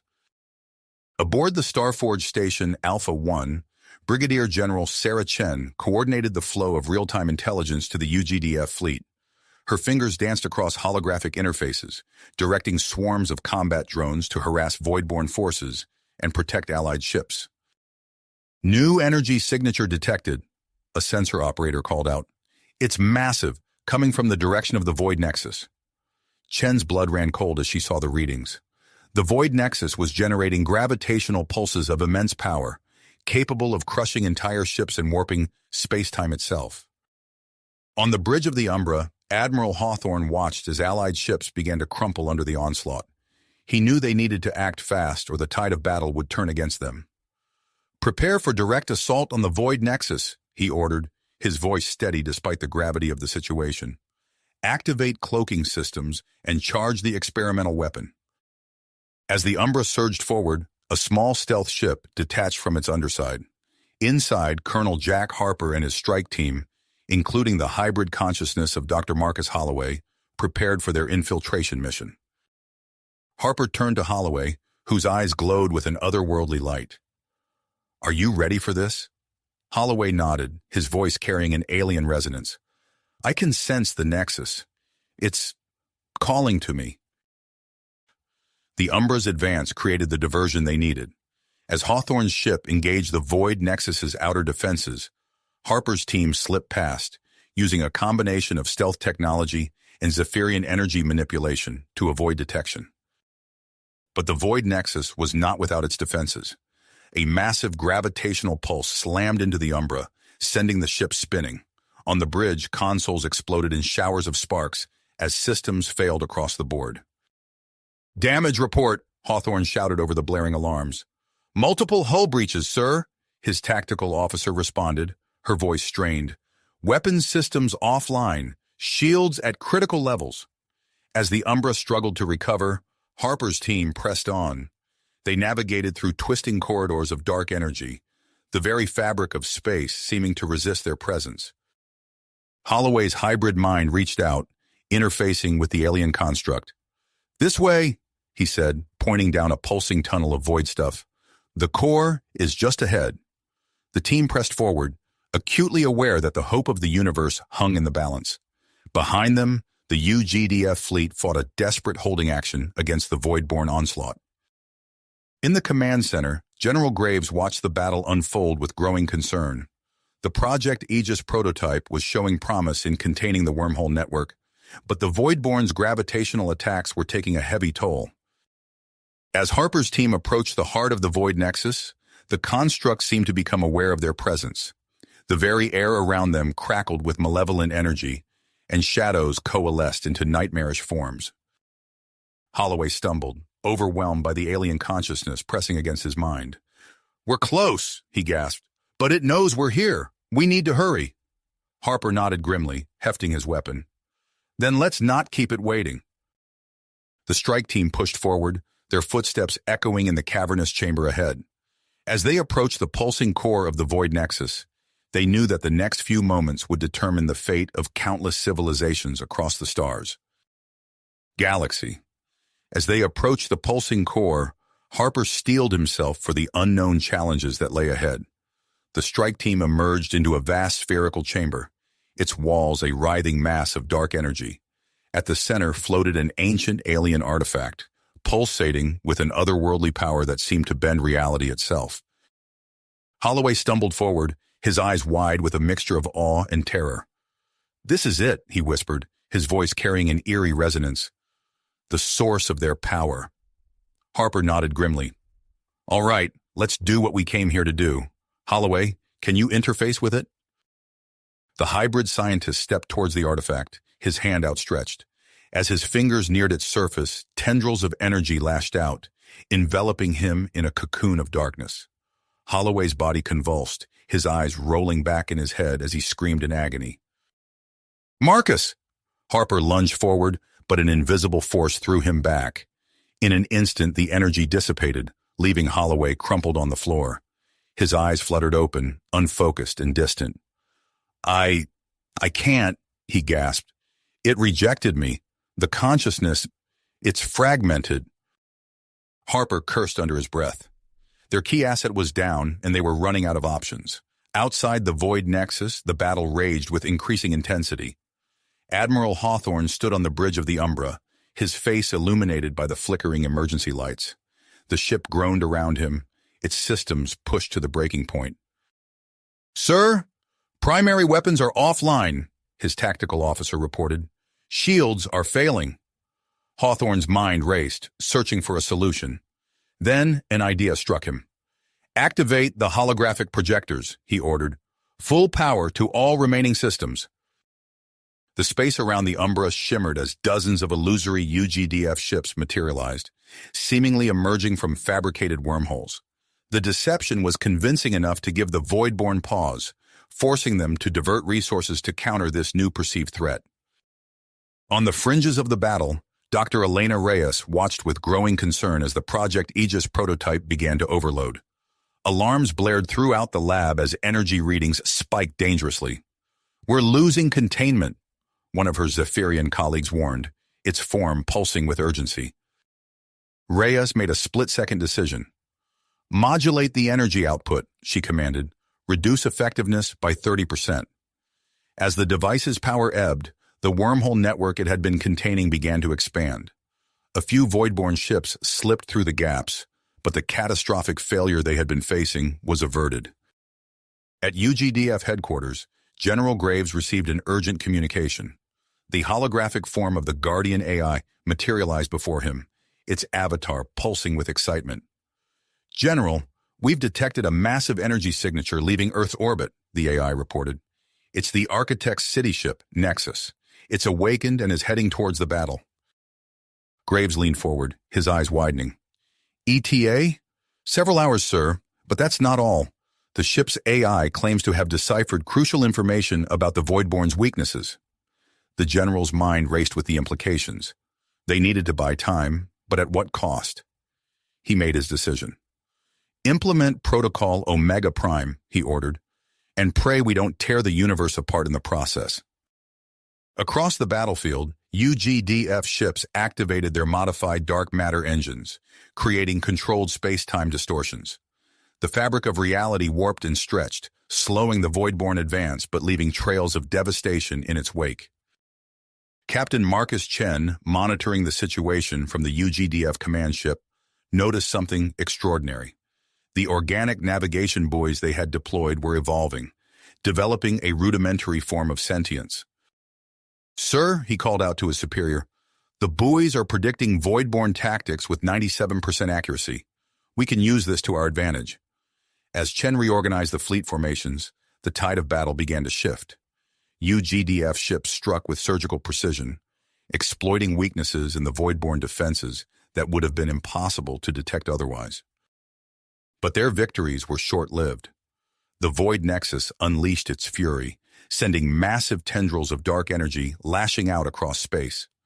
Planets and stars in its path were pulled in, their matter and energy consumed to fuel its insatiable hunger. Brigadier General Sarah Chen watched from Starforge Station Alpha 1 as one of these tendrils approached. She knew what had to be done. "Disengage from current position," she ordered. "Set course to intercept that tendril." The massive station groaned as it moved into position, its Zephyrian-enhanced shields flaring to life as it collided with the energy construct. For a moment, it seemed as if the station would be torn apart, but then the tendril deflected, creating a safe zone in its wake. Inside the Void Nexus, Harper and his team watched in horror as the artifact before them pulsed with increasing intensity. The chamber shook, and reality itself seemed to bend and warp around them. "We're out of time," Harper growled, hefting his weapon. "We need to destroy this thing now." As they prepared for a final desperate assault on the artifact, the fate of humanity and all alien species hung in the balance. The next few moments would determine whether humanity and its allies would emerge victorious or be consumed by the insatiable hunger of the void. Void. The next few moments would determine whether humanity and its allies would emerge victorious or be consumed by the insatiable hunger of the Voidborn. As Harper's team prepared for their final assault on the artifact, a sudden transmission crackled through their comms.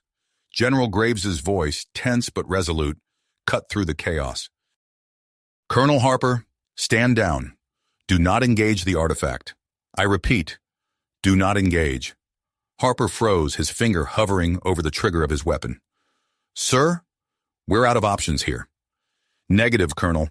We have one last card to play. Hold your position and prepare for extraction." Before Harper could respond, the chamber shuddered violently. The artifact's pulsations intensified, sending waves of energy rippling through the air. Holloway groaned, struggling to his feet with the help of a team member. Outside the Void Nexus, Admiral Hawthorne received new orders from General Graves. His eyes widened as he processed the information. "All hands, brace for extreme maneuvers," Hawthorne commanded, his voice steady despite the gravity of the situation. "Helm, plot an intercept course with the UGDF flagship." The Umbra, battered and barely holding together, limped away from the Void Nexus. As they retreated, Hawthorne watched in awe as the massive form of the UGDF flagship emerged from a hastily created wormhole. Mounted on the flagship's bow was a colossal device unlike anything Hawthorne had ever seen. Its surface crackled with exotic energies, distorting the very fabric of space around it. "The quantum disruption cannon," Hawthorne breathed, realization dawning. On the bridge of the flagship, Captain Marcus Chen coordinated with the weapons operators.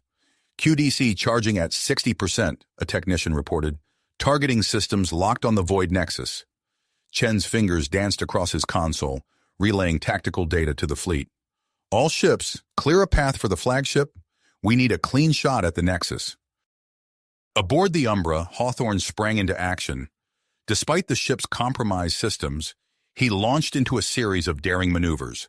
The Umbra's remaining weapons blazed, carving a corridor through the Voidborn defenses. "This is Admiral Hawthorne to all ships," he broadcast. "Form up on the Umbra. We're punching a hole for the flagship." As the UGDF forces rallied around Hawthorne's charge, the Void Nexus intensified its assault. Massive tendrils of dark energy lashed out, obliterating several ships and threatening to overwhelm the fleet's defenses. On Starforge Station Alpha 1, Brigadier General Sarah Chen watched the unfolding chaos with growing alarm. "Divert all power to forward shields," she ordered. "Launch every drone we have. Create a protective screen around the flagship." Thousands of combat drones swarmed from the station's hangars, forming a living shield between the Voidborn onslaught and the approaching UGDF flagship. One by one, the drones were vaporized by the energy tendrils, but their sacrifice bought precious seconds. Inside the Void Nexus, Harper's team huddled near the artifact, acutely aware of the structure's increasing instability. Corporal Alex Reeves, the team's tech specialist, worked feverishly with a piece of modified Zephyrian technology. "What are you doing?" Harper demanded, eyeing the unstable artifact warily. "Trying to establish a connection," Reeves grunted, his fingers flying over the device. "If we can't destroy it, maybe we can—" His words were cut off as the device in his hands pulsed with energy. The artifact responded, emitting a piercing shriek that forced the team to their knees. Waves of energy radiated outward, causing the very structure of the Nexus to shudder and crack. "Reeves, what did you do?" Harper shouted over the deafening noise. "I don't know, sir, but I think we just destabilized the entire Nexus." Outside, the UGDF flagship maneuvered into position, its quantum disruption cannon fully charged. Captain Chen gave the order, his voice steady despite the weight of the moment. "Fire!" A blinding beam of energy erupted from the QDC, a swirling vortex of impossible physics that struck the Void Nexus with devastating force. For a moment, nothing seemed to happen. Then, with a sound like reality itself tearing apart, cracks appeared in the Nexus's outer shell. The altered physical laws created by the QDC spread through the void-borne construct like a virus. Systems failed, energy patterns collapsed, and the mighty Void Nexus began to implode. As the structure collapsed in on itself, a massive gravitational disturbance formed at its core. Ships, debris, and even light itself were pulled towards the growing singularity. "All ships, full reverse thrust," Hawthorne ordered, fighting the Umbra's controls as the ship was dragged towards the collapsing Nexus. "We need to get out of here now." Inside the disintegrating structure, Harper's team found themselves cut off from their extraction point. Debris floated around them, intermittently illuminated by flashes of otherworldly energy. "Sir, we're trapped," one of the team members reported, panic edging into his voice. Harper's mind raced, searching for a solution. His eyes fell on the Zephyrian device in Reeves's hands. "Corporal, can you use that thing to get us out of here?" Reeves looked at the device, then back at Harper, his eyes wide with realization. "A localized wormhole? It's possible, but sir, I've never attempted anything like that before." "Well, there's a first time for everything," Harper said grimly. "Do it." As Reeves worked to create their escape route, the team huddled together, watching as reality itself seemed to unravel around them. The artifact at the center of the chamber pulsed one final time before collapsing into a singularity, taking a large portion of the chamber with it. Outside, Admiral Hawthorne detected an energy spike within the collapsing Nexus. His eyes widened as he recognized the signature. "It's them," he muttered. Without hesitation, he spun the Umbra around, diving back towards the imploding structure. "Hold on, Harper. We're coming for you." As the Umbra raced against time, the UGDF fleet struggled to escape the growing gravitational pull. The Void Nexus continued to collapse, drawing in void-borne entities and debris alike. In the distance, a new energy signature appeared on long-range scanners. The Architect's city ship Nexus, racing towards the battlefield with vital information that could turn the tide of the war. The fate of Harper's team, the UGDF fleet, and perhaps the entire galaxy hung in the balance as these events converged. The next few moments would determine whether their bold strategy would lead to victory or doom them all to the endless void. The fate of Harper's team, the UGDF fleet, and perhaps the entire galaxy hung in the balance as these events converged. The next few moments would determine whether their bold strategy would lead to victory or doom them all to the endless void. As the Void Nexus continued its catastrophic collapse, Admiral James Hawthorne gripped the controls of the Umbra, his nucleus tightening with tension. The ship's hull creaked and groaned under the immense gravitational forces, but Hawthorne's expert touch kept them on course. "Sir, I'm detecting a faint energy signature," his sensor officer called out. "It matches the frequency of Corporal Reeves's device." Hawthorne's eyes narrowed. "That's them. Helm, adjust course. We're going in." The Umbra plunged toward the disintegrating structure, its sensors straining to maintain a lock on the rapidly fluctuating energy signature. As they drew closer, a weak distress signal punctuated the static-filled comm channels. Inside the Void Nexus, Colonel Jack Harper and his team huddled around the unstable wormhole created by Corporal Reeves. The chamber shuddered violently, debris floating in zero gravity as reality itself seemed to unravel around them. "Reeves, status on that wormhole?" Harper shouted over the cacophony of destruction. The young corporal's fingers danced over his device, sweat beading on his forehead. "It's barely stable, sir. The artifact's energy pulses are interfering with the calculations. I don't know how long I can hold it." Dr. Marcus Holloway stumbled towards the pulsating alien artifact, his eyes unfocused but determined. I can see it clearly now, he muttered, reaching out to touch its surface. Holloway, stand down, Harper ordered, but it was too late. The scientist's hand made contact with the artifact, and his body went rigid. Energy coursed through him, his eyes glowing with an otherworldly light. For a moment, the chamber fell silent, save for the low hum of the artifact. Then, as quickly as it began, the connection broke. Holloway collapsed to the ground, gasping for air. The data, he wheezed, fumbling with a small device in his hand. I got it all, everything about them. Harper helped Holloway to his feet, snatching the device and securing it in his tactical vest. Good work, Doctor. Now let's get the hell out of here. Outside, the UGDF fleet battled against the inexorable pull of the collapsing nexus. Ships strained against the gravitational forces, their engines pushing to the limit. On the bridge of the UGDF flagship, Captain Marcus Chen received an urgent transmission from General Graves. Deploy the gravity anchors, the general's holographic form commanded. It's our only shot at maintaining position. Chen nodded grimly. Understood, sir.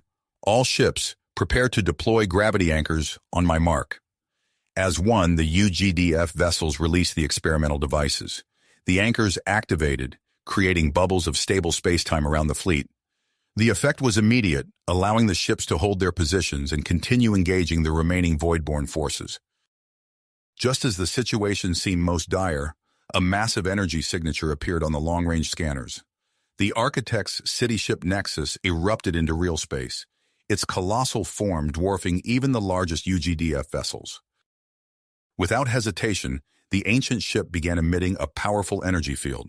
The gravitational disturbances caused by the collapsing void nexus were suddenly neutralized, providing a much-needed respite for the beleaguered UGDF forces. Seizing the opportunity, Admiral Hawthorne pushed the Umbra to its limits. The ship's weapons blazed to life, carving a path through the fragmenting outer shell of the void nexus. Hold on, people, Hawthorne growled through gritted teeth. This is going to get rough. The Umbra shuddered as it penetrated deeper into the alien structure, alarms blaring throughout the ship. Hawthorne's hands flew over the controls, compensating for each new threat with split-second precision. As they neared the central chamber, the Umbra's sensors detected multiple life signs and the unmistakable energy signatures of void-born entities. Harper, this is Hawthorne, the Admiral called over the comm. We're approaching your position. Be ready for immediate evac. Inside the chamber, Harper and his team found themselves surrounded by a swarm of frenzied void-born creatures. Cut off from their central command, the entities attacked with mindless ferocity. Form a perimeter, Harper shouted, his weapon blazing.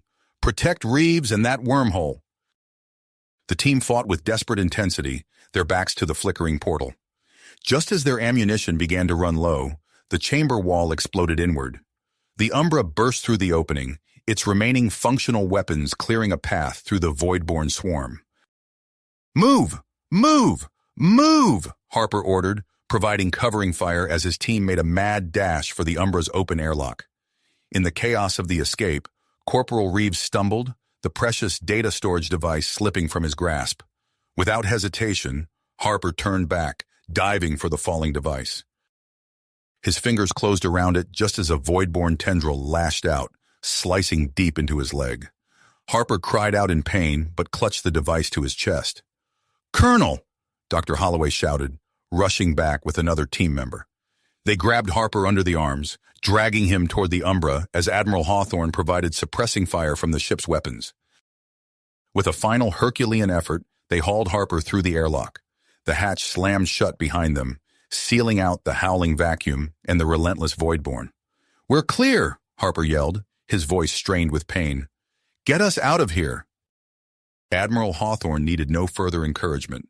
The Umbra's engines roared to life, pushing against the intense gravitational forces as they began their perilous journey out of the collapsing void nexus.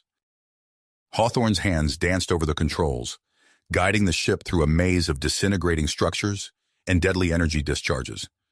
Every alarm on the bridge screamed for attention as the Umbra's systems were pushed far beyond their limits. "Come on, baby," Hawthorne muttered, his eyes fixed on the rapidly shrinking exit. "Just a little more." With a final burst of speed, the Umbra erupted from the void nexus. For a moment there was silence.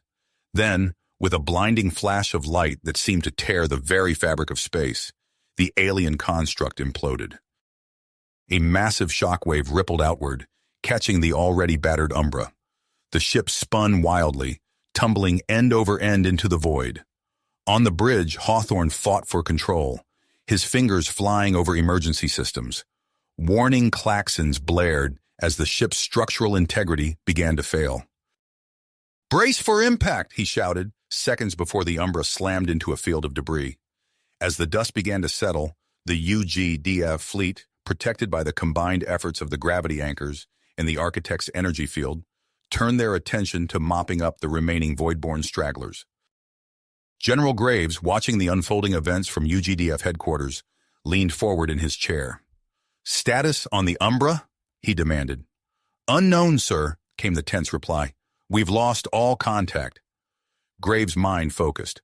"Launch search and rescue immediately. Find that ship." As rescue vessels raced into the debris field, a new transmission cut through the comm channels. The Architect's city ship Nexus was hailing the UGDF command. "General Graves," a synthetic voice echoed through the command center. "We have critical information regarding the true nature of the voidborn threat. The hope of the universe hangs in the balance. We must speak immediately." Graves straightened, his mind racing with the implications. They had won this battle, but at what cost? And what greater challenges lay ahead? As the rescue operation for the Umbra commenced and the galaxy held its collective breath, one thing was certain. The war was far from finished. The knowledge contained within Dr. Holloway's data and the revelations promised by the Architects hinted at conflicts beyond anything humanity had yet faced. The Umbra drifted silently through the debris field, its hull scarred and systems failing. Inside, Admiral Hawthorne and Colonel Harper's team clung to life, guardians of secrets that could change the course of the war. As rescue ships closed in on their position, the fate of humanity and its allies hung in the balance, poised on the edge of a new and terrifying chapter in the cosmic conflict. As rescue vessels raced into the debris field, tension gripped the UGDF fleet. Hours ticked by with no word from the Umbra or its crew. General Graves paced the command center, his eyes fixed on the holographic display of the search area. "Sir, we've detected a faint distress signal," a communications officer announced, breaking the tense silence. Graves leaned forward, his voice tight. "Pinpoint that location and get our rescue teams there now." The rescue ships converged on the coordinates, their scanners piercing through the cloud of debris.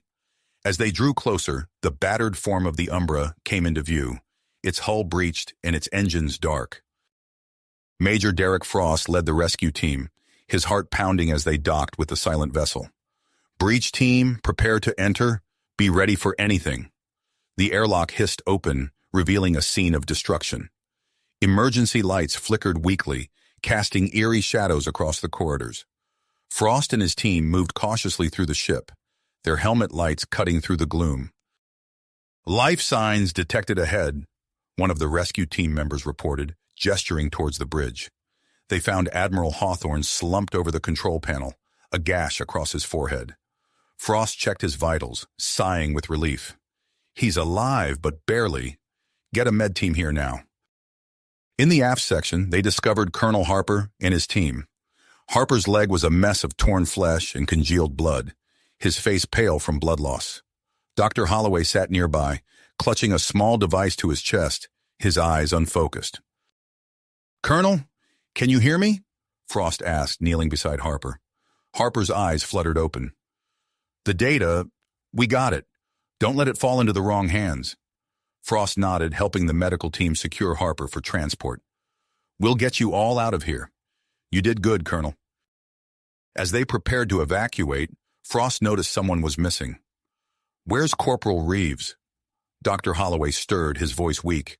He stayed behind. The wormhole generator. It was unstable. He held it together long enough for us to escape." Frost's mind focused. He ordered a team to search for Reeves, hoping against hope. They found him near the makeshift wormhole generator, his body still and cold. Frost knelt beside the fallen soldier, placing a hand on his shoulder. "We'll make sure you get home, Corporal. Your sacrifice won't be forgotten." As the rescue ships departed with their precious cargo, the UGDF fleet regrouped. The destruction of the Void Nexus had left a power vacuum in the sector, and reports of increased Voidborne activity were already coming in from the outer colonies. On board the Architect's city ship Nexus, General Graves stood before a holographic projection of an entity calling itself the Curator. The AI's form shifted and flickered, its voice resonating with ancient wisdom. "General Graves, we have much to discuss," the Curator began. "The future of the stars hangs in the balance." Graves listened intently as the Curator revealed the true nature of humanity's origins and purpose. The revelation that humans had been engineered as weapons against the Voidborn sent his mind blown. "But if we were created to fight this threat, why wait until now to reveal yourselves?" Graves asked, his voice tinged with frustration.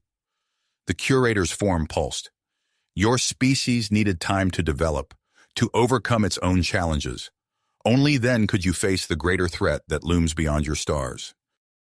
As the Curator spoke, a galactic map materialized before them, dotted with pulsing red nodes. "These are the remaining Void Nexus structures.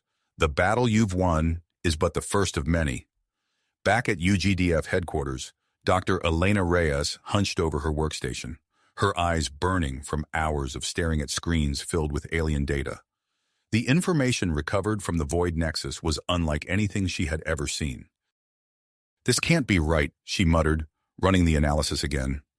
The results remained the same. She rushed to the command center, her tablet clutched tightly in her hand. "General Chen, you need to see this," she said, her voice urgent. Captain Marcus Chen, overseeing operations in Graves's absence, turned to face her. "What have you found, Doctor?" Reyes pulled up a holographic display of her findings. "The Voidborn, they're not just random energy beings. They have a complex hive mind structure, with each Void Nexus acting as a central node. It's why they seemed so coordinated in battle." Chen's eyes widened as he processed the information. "This changes everything. We need to get this to General Graves immediately." As Chen moved to transmit the data, a priority message came through from Earth. Governor Alexei Volkov's face appeared on the main screen, his expression uncharacteristically solemn. "Captain Chen, I come to you not as an adversary, but as a fellow human," Volkov began. "In the light of recent revelations about our true nature and purpose, I am formally renouncing my separatist stance. The colonial crisis must end. We cannot afford to be divided in the face of this cosmic threat."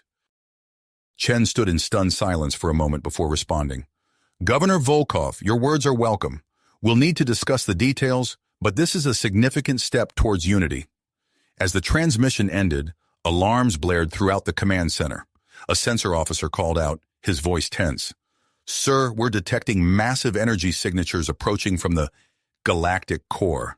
They don't match anything in our database."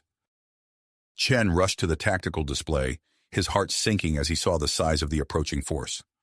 "Alert all UGDF forces. We may have won the battle, but the war is a long way to go."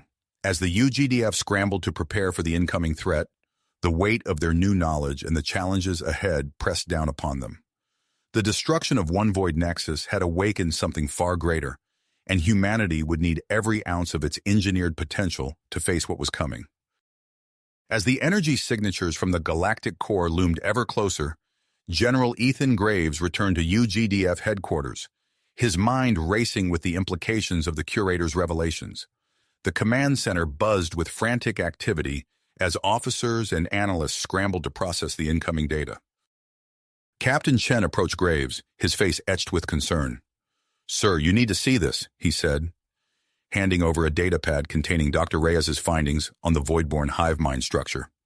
Graves scanned the information, his brow furrowing. "This changes everything," he muttered.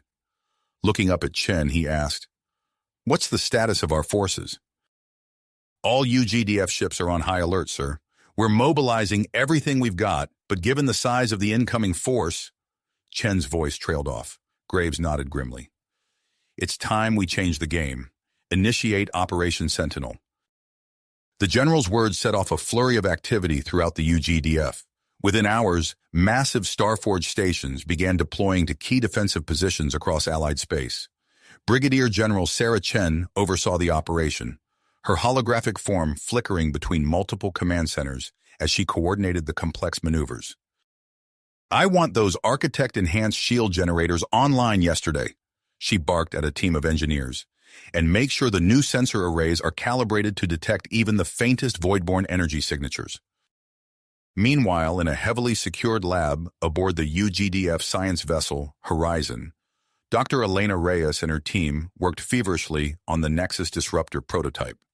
Alien and human scientists huddled around complex holographic displays, arguing in a cacophony of languages as they fine-tuned the device's quantum resonance frequencies. Reyes wiped sweat from her brow, her eyes bloodshot from hours of nonstop work.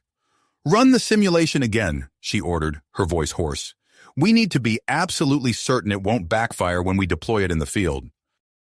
In the medical bay of UGDF headquarters, Admiral James Hawthorne winced as a doctor examined the healing gash on his forehead. Despite his injuries, the veteran officer's mind was sharp as ever.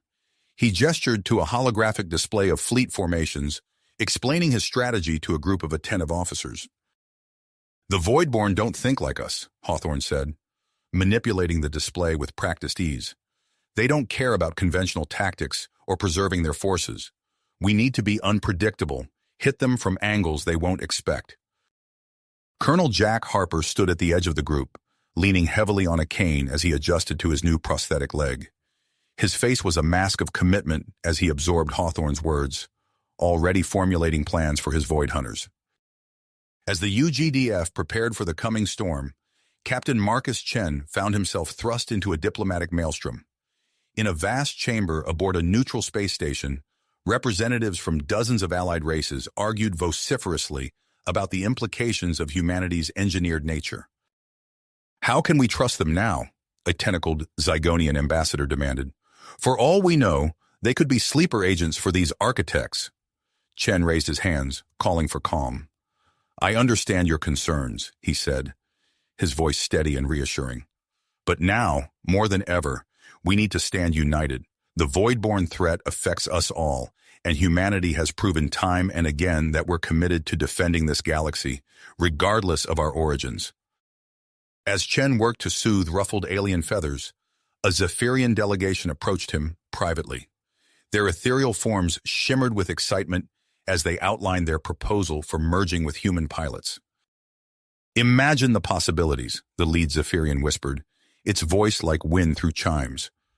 "Our combined consciousness could revolutionize space combat, give us the edge we need against the Voidborn." Chen listened intently, his mind racing with the potential benefits and risks of such a radical step. Before he could respond, alarms blared throughout the station. The Voidborn vanguard had arrived.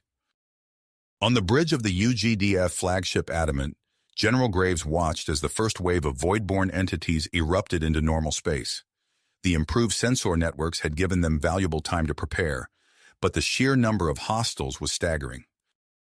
"All ships, battle stations," Graves ordered, his voice calm despite the chaos unfolding before him. "Starforge stations, power up your main weapons. Let's show these abominations what humanity and its allies are truly capable of." The space around the UGDF defensive line erupted in a dazzling display of energy weapons fire. The enhanced Starforge stations unleashed devastating barrages, their architect-improved weapons tearing through the Voidborn ranks with unprecedented efficiency. For a moment, it seemed as though the UGDF might repel the attack with minimal losses. But then the Voidborn unveiled a new tactic. Concentrated beams of dark energy lanced out from their largest entities, warping the fabric of space itself. Before the defenders' eyes, entire squadrons of Voidborn ships simply vanished, only to reappear behind the UGDF lines. "They're creating localized spatial distortions?" an analyst cried out. "Our defensive formations are compromised." Graves's mind raced, quickly assessing the new threat. "Dr. Reyes," he called over the comm channel, "we need that Nexus disruptor now. Are you ready?" In her lab aboard the Horizon, Reyes took a deep breath, her hand hovering over the activation switch. "As ready as we'll ever be, sir," she replied. "Initiating now." A pulse of invisible energy radiated out from the Horizon, washing over the battlefield. The effect on the Voidborn was immediate and dramatic. Hundreds of entities suddenly ceased their attack, tumbling aimlessly through space. Others began firing wildly, their coordinated assault dissolving into chaos. But the victory was short-lived.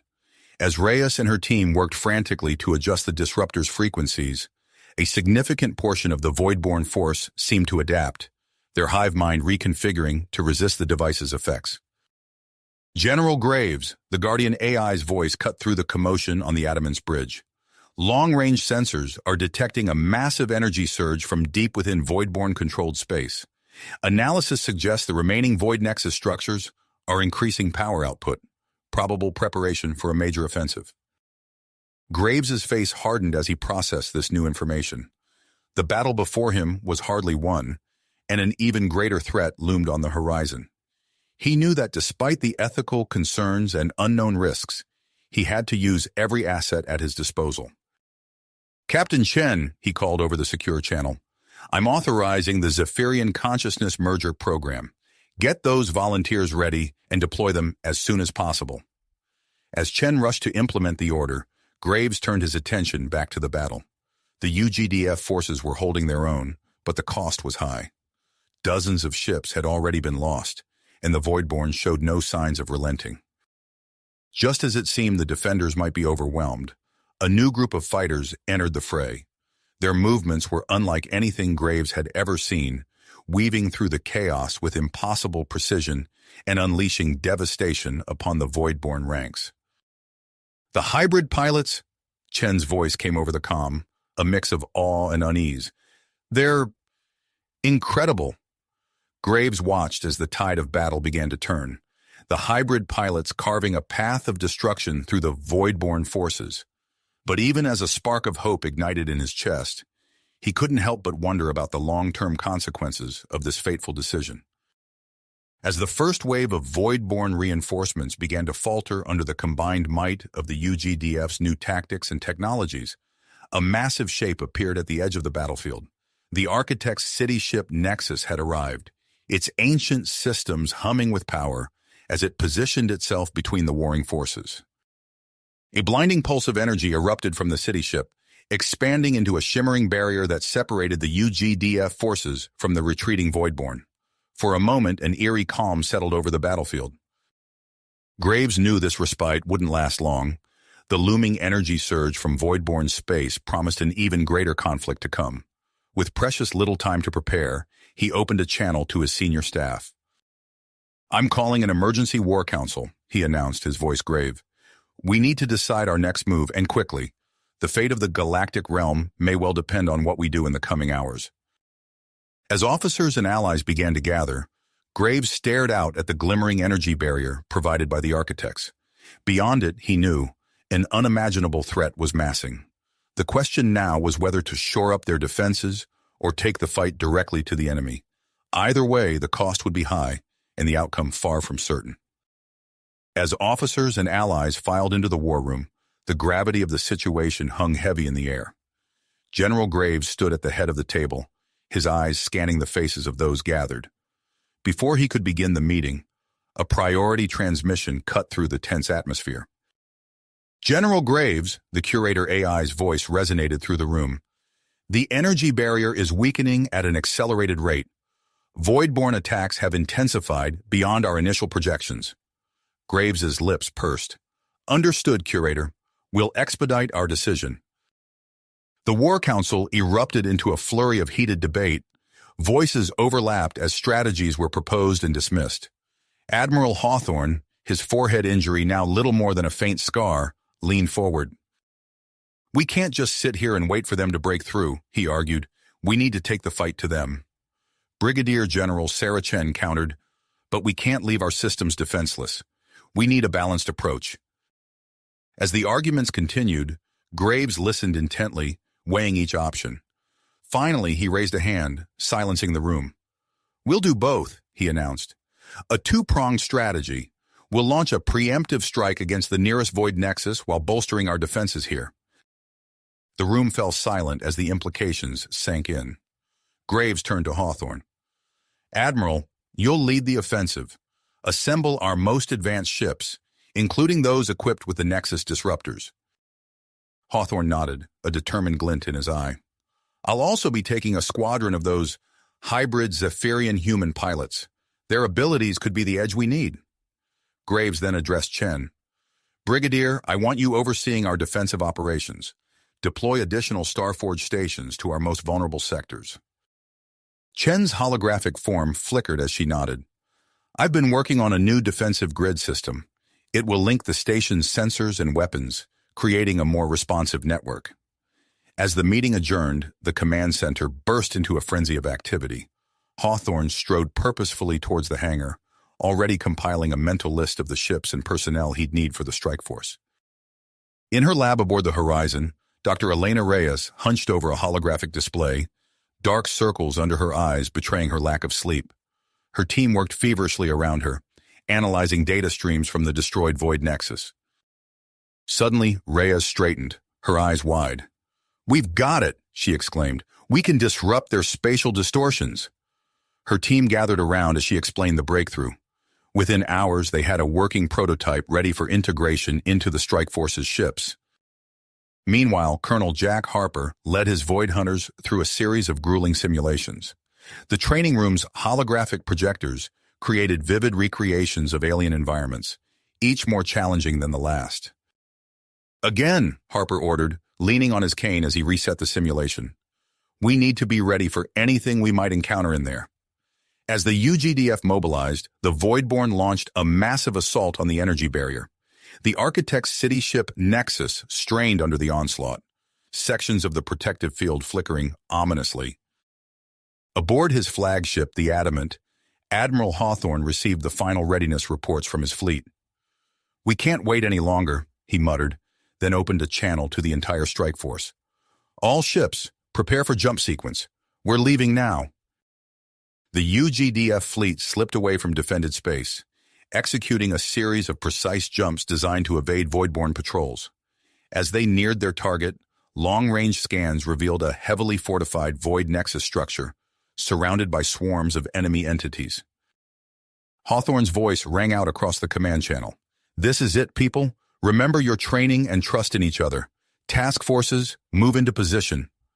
The fleet split into 3 groups. Captain Marcus Chen led the diversion team, his ships darting in and out of the Voidborn's outer defenses in a series of lightning-fast attacks. "Keep them guessing," Chen ordered his pilots. "Draw their attention away from the main group." The hybrid Zephyrian human pilots proved their worth immediately, their enhanced abilities allowing them to navigate the chaotic battlefield with uncanny precision. They wove between enemy formations, their weapons finding gaps in the Voidborn defenses that no ordinary pilot could exploit. Admiral Hawthorne led the main assault group, pushing deeper into enemy territory. "Activate Nexus disruptors," he commanded. The new technology pulsed outward, creating pockets of confusion among the Voidborn entities. Taking advantage of the chaos, Colonel Harper's stealth insertion unit approached the Void Nexus structure undetected. Their specially designed breaching pods latched onto the construct's outer surface with barely a sound. Harper led his team through a series of airlocks and energy barriers, relying on Architect's technology to bypass security measures. As they penetrated deeper into the Nexus, the environment became increasingly alien and disorienting. "Stay focused," Harper warned his team as they navigated a corridor where gravity seemed to shift unpredictably. "Remember your training." Outside, the battle intensified. The energy barrier protecting the Nexus pulsed with an otherworldly light, and new waves of Voidborn poured from spatial rift. Admiral Hawthorne gritted his teeth, watching the tactical display as it updated with each new threat.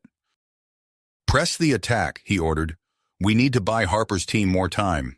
Inside the Nexus, Colonel Harper and his Void Hunters finally reached what appeared to be a central control chamber.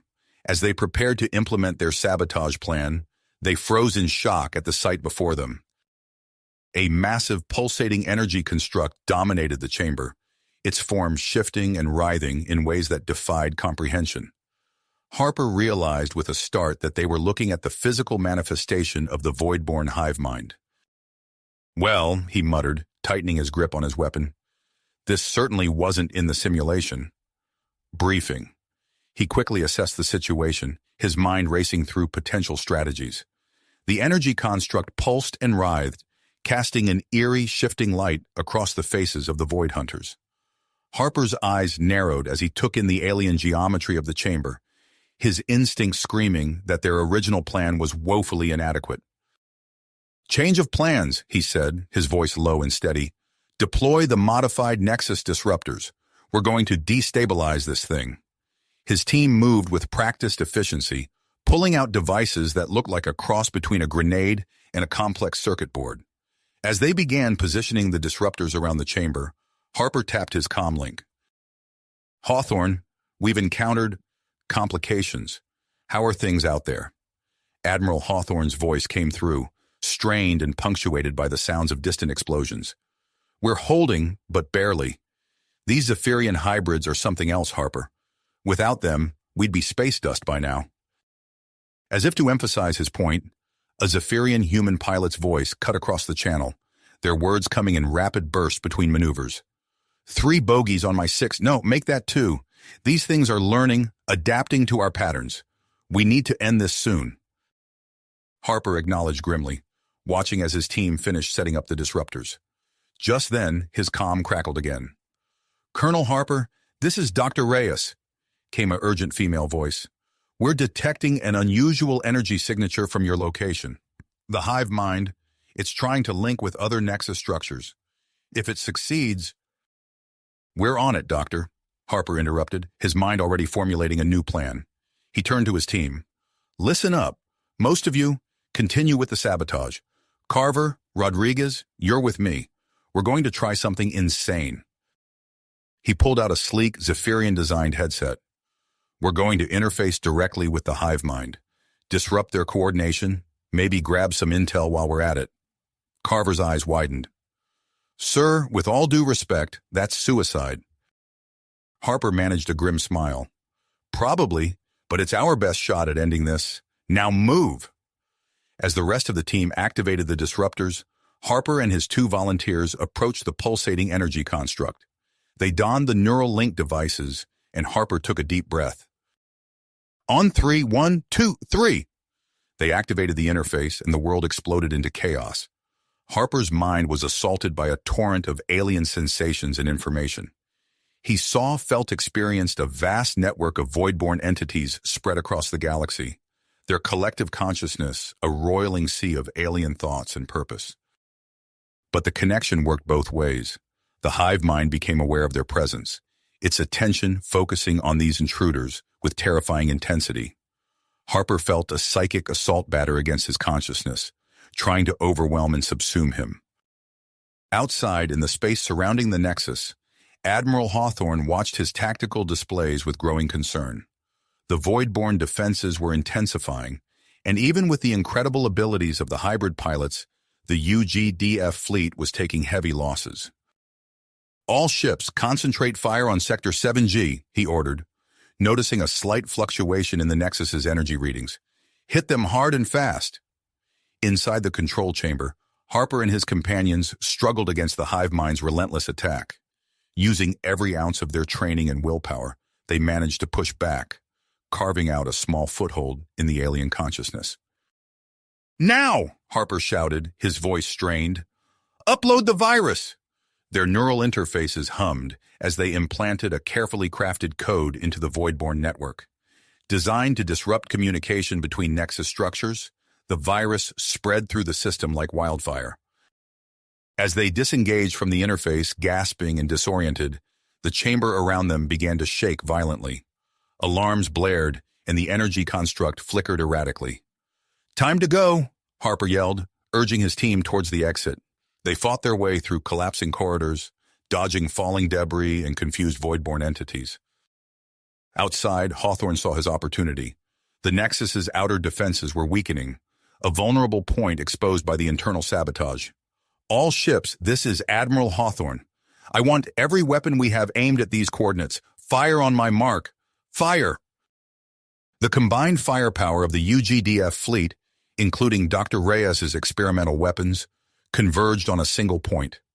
The Nexus's outer shell cracked, then shattered, exposing its inner workings to the vacuum of space. Inside, Harper and his team reached their extraction point, breathing heavily and nursing various injuries.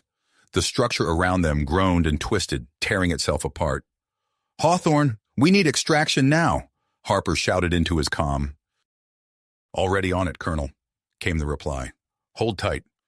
UGDF dropships, escorted by a squadron of hybrid pilots, swooped in through the breach in the Nexus's shell. They navigated the chaotic debris field with impossible precision, homing in on the Void Hunter's position. As Harper and his team scrambled aboard the rescue craft, the Void Nexus began its final death throes. The dropships accelerated away, weaving through disintegrating structures and waves of disoriented Voidborn entities. Aboard his flagship, Admiral Hawthorne watched as the last of the rescue craft cleared the danger zone. "All ships, emergency jump! Get us out of here, now!" The UGDF fleet engaged their faster-than-light drives, vanishing from the battlefield just as the Void Nexus imploded in a spectacular release of energy. In their wake, the surrounding Voidborn forces fell into disarray, cut off from their central command. As the battered fleet began its journey home, carrying a wealth of new intelligence and battle-tested strategies, Harper allowed himself a moment of grim satisfaction. They had struck a significant blow against the Voidborn, but he knew the war was just getting started. The next battle, he sensed, would make this one look like a skirmish. Aboard the Adamant, Admiral Hawthorne received an urgent transmission from the Architect's city ship Nexus. The Curator AI's holographic form materialized on the bridge, its expression uncharacteristically grim. "Admiral," it began, "we have detected a massive mobilization of Voidborn forces throughout the galaxy. The destruction of the Nexus has not gone unnoticed. I fear that our next confrontation will be—" The AI's voice trailed off as new data streamed in, painting a picture of a gathering storm that threatened to engulf the entire galaxy. Galaxy. The Curator's hologram flickered, its normally composed demeanor betraying a hint of urgency. Admiral Hawthorne leaned forward, his brow furrowing. "How bad is it?" "Our projections indicate a force at least 5 times larger than what you encountered at the Nexus," the Curator replied. "They are converging from multiple vectors, likely intent on overwhelming our defenses." Hawthorne's teeth gritted. He turned to his communications officer. "Get me General Graves. Now!" Within moments, the holographic form of General Ethan Graves materialized on the bridge. His weathered face bore the strain of countless battles, but his eyes remained sharp and focused. "Admiral, I've just received the Curator's report," Graves said without preamble. "We need to reassess our entire strategy. The success of your mission has given us an opportunity, but we must act quickly." Hawthorne nodded. "Agreed, sir. What do you propose?" "I'm initiating a galaxy-wide strategic reassessment," Graves replied. "The intelligence we've gathered from the destroyed Nexus, coupled with the effectiveness of that virus, gives us a chance to shift our tactics. I'm forming a new task force, Operation Firewall." As Graves outlined his plan, Hawthorne's mind raced with possibilities. The Admiral's recent battle experience had given him a unique insight into Voidborn tactics and vulnerabilities.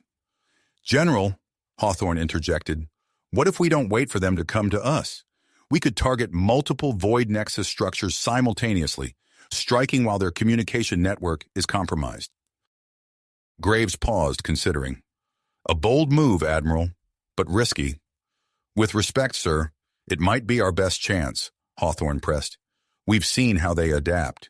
If we give them time to recover from this setback, we might lose our advantage." After a moment, Graves nodded. "Very well, Admiral. Develop a detailed plan for a multi-pronged assault. I'll allocate the necessary resources." As the communication ended, Hawthorne turned to his tactical officer. "Contact Dr. Reyes. We're going to need every edge we can get." Across the galaxy, in a high-security research facility, Dr. Elena Reyes and her team worked tirelessly to refine the Nexus disruptor technology.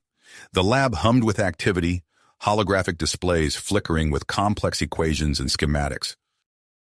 "We're close," Reyes muttered, her eyes fixed on a miniaturized version of the disruptor. If we can reduce the power consumption by another 15%, we can fit these on our smaller vessels. Her lead engineer, Dr. Takashi, looked up from his workstation. I think I've found a way to reconfigure the emitter array.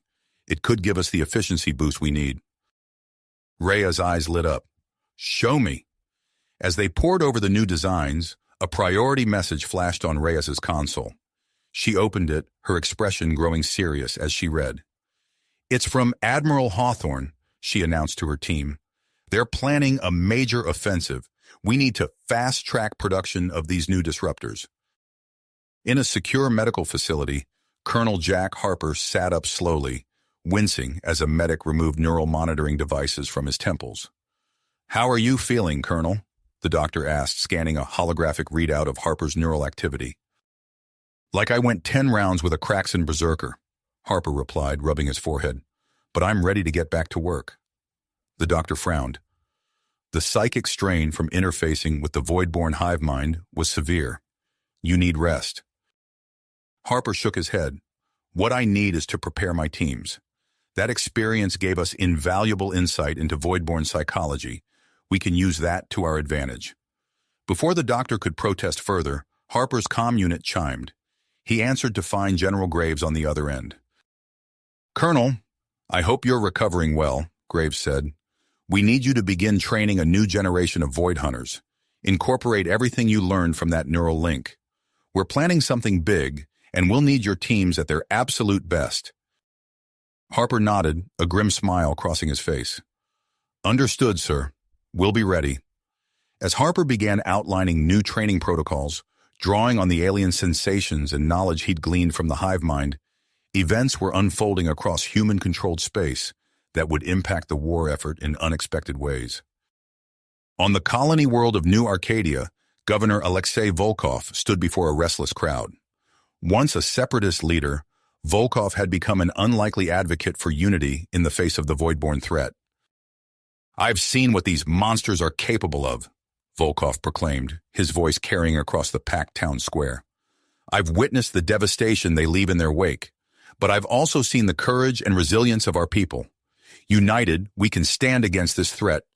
Divided, we fall. As Volkov's words began to sway the crowd, rallying support for the war effort and boosting UGDF recruitment, a crisis was unfolding at the front lines of human-controlled space. The Architect's city ship Nexus, its energy barrier flickering under relentless void-born assaults, began to retreat from its forward position. The Curator AI's hologram appeared simultaneously in multiple UGDF command centers. We must withdraw to initiate our regeneration cycle, the Curator announced, its tone laden with regret. Our power reserves are critically low. We estimate it will take at least 3 standard months to fully recharge. General Graves received the news with a grim expression. The retreat of the Architect's ship would leave a significant gap in their defensive line. He turned to his staff, already formulating plans for a rapid redeployment of forces. Contact Captain Marcus Chen, Graves ordered. We need to strengthen our alliances with other races. Without the Architect's support, we'll need all the help we can get. As the UGDF scrambled to adjust to this new reality, Captain Chen threw himself into a flurry of diplomatic activity. He shuttled between alien worlds, negotiating treaties and technological exchanges, working to integrate diverse alien forces into the UGDF command structure. In a secure briefing room aboard the UGDF flagship, Admiral Hawthorne stood before a holographic display of the galaxy, mapping out the planned assaults for Operation Firewall. Suddenly, the display flickered. New data streams pouring in from long-range sensors. Sir, a sensor officer called out, her voice tense. We're detecting massive surges of void-born activity. The remaining Nexus structures, they're moving. Hawthorne's eyes narrowed as he watched the holographic Nexus icons slowly changing position. He tapped his comm unit. General Graves, we have a situation. The Voidborn are on the move. Our window of opportunity is closing fast. Graves's reply was immediate and decisive. Then we move now, Admiral. Launch Operation Firewall. May whatever gods are out there watch over us all.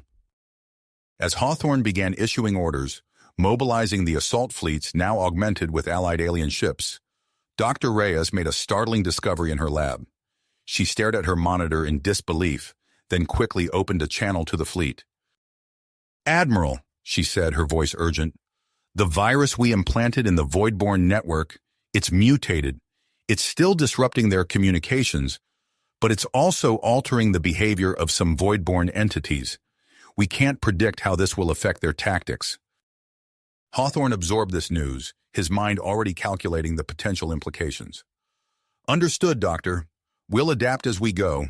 We have no choice now but to press forward." With a final look at the tactical display, Hawthorne gave the order. "All ships, prepare for jump. Operation Firewall is a go."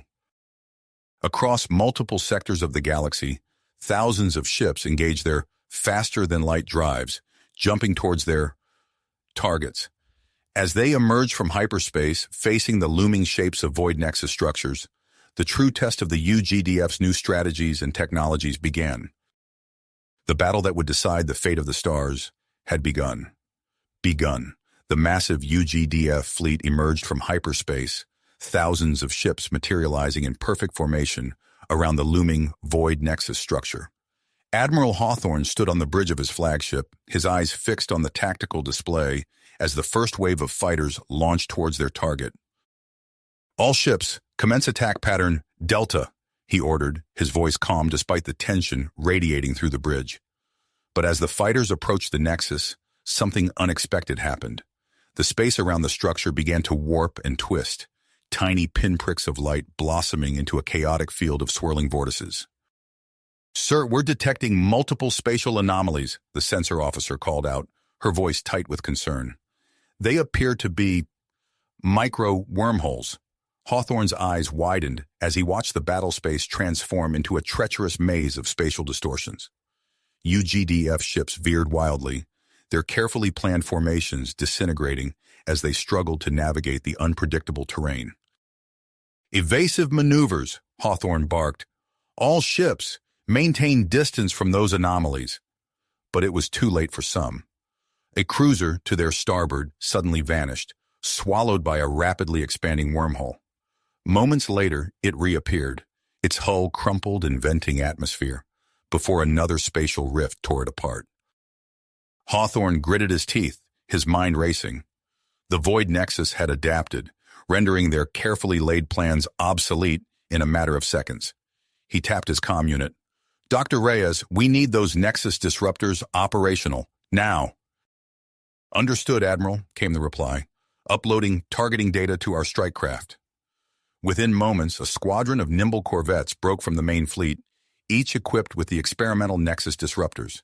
They wove through the chaotic battlefield, the devices humming to life as they approached the densest clusters of wormholes.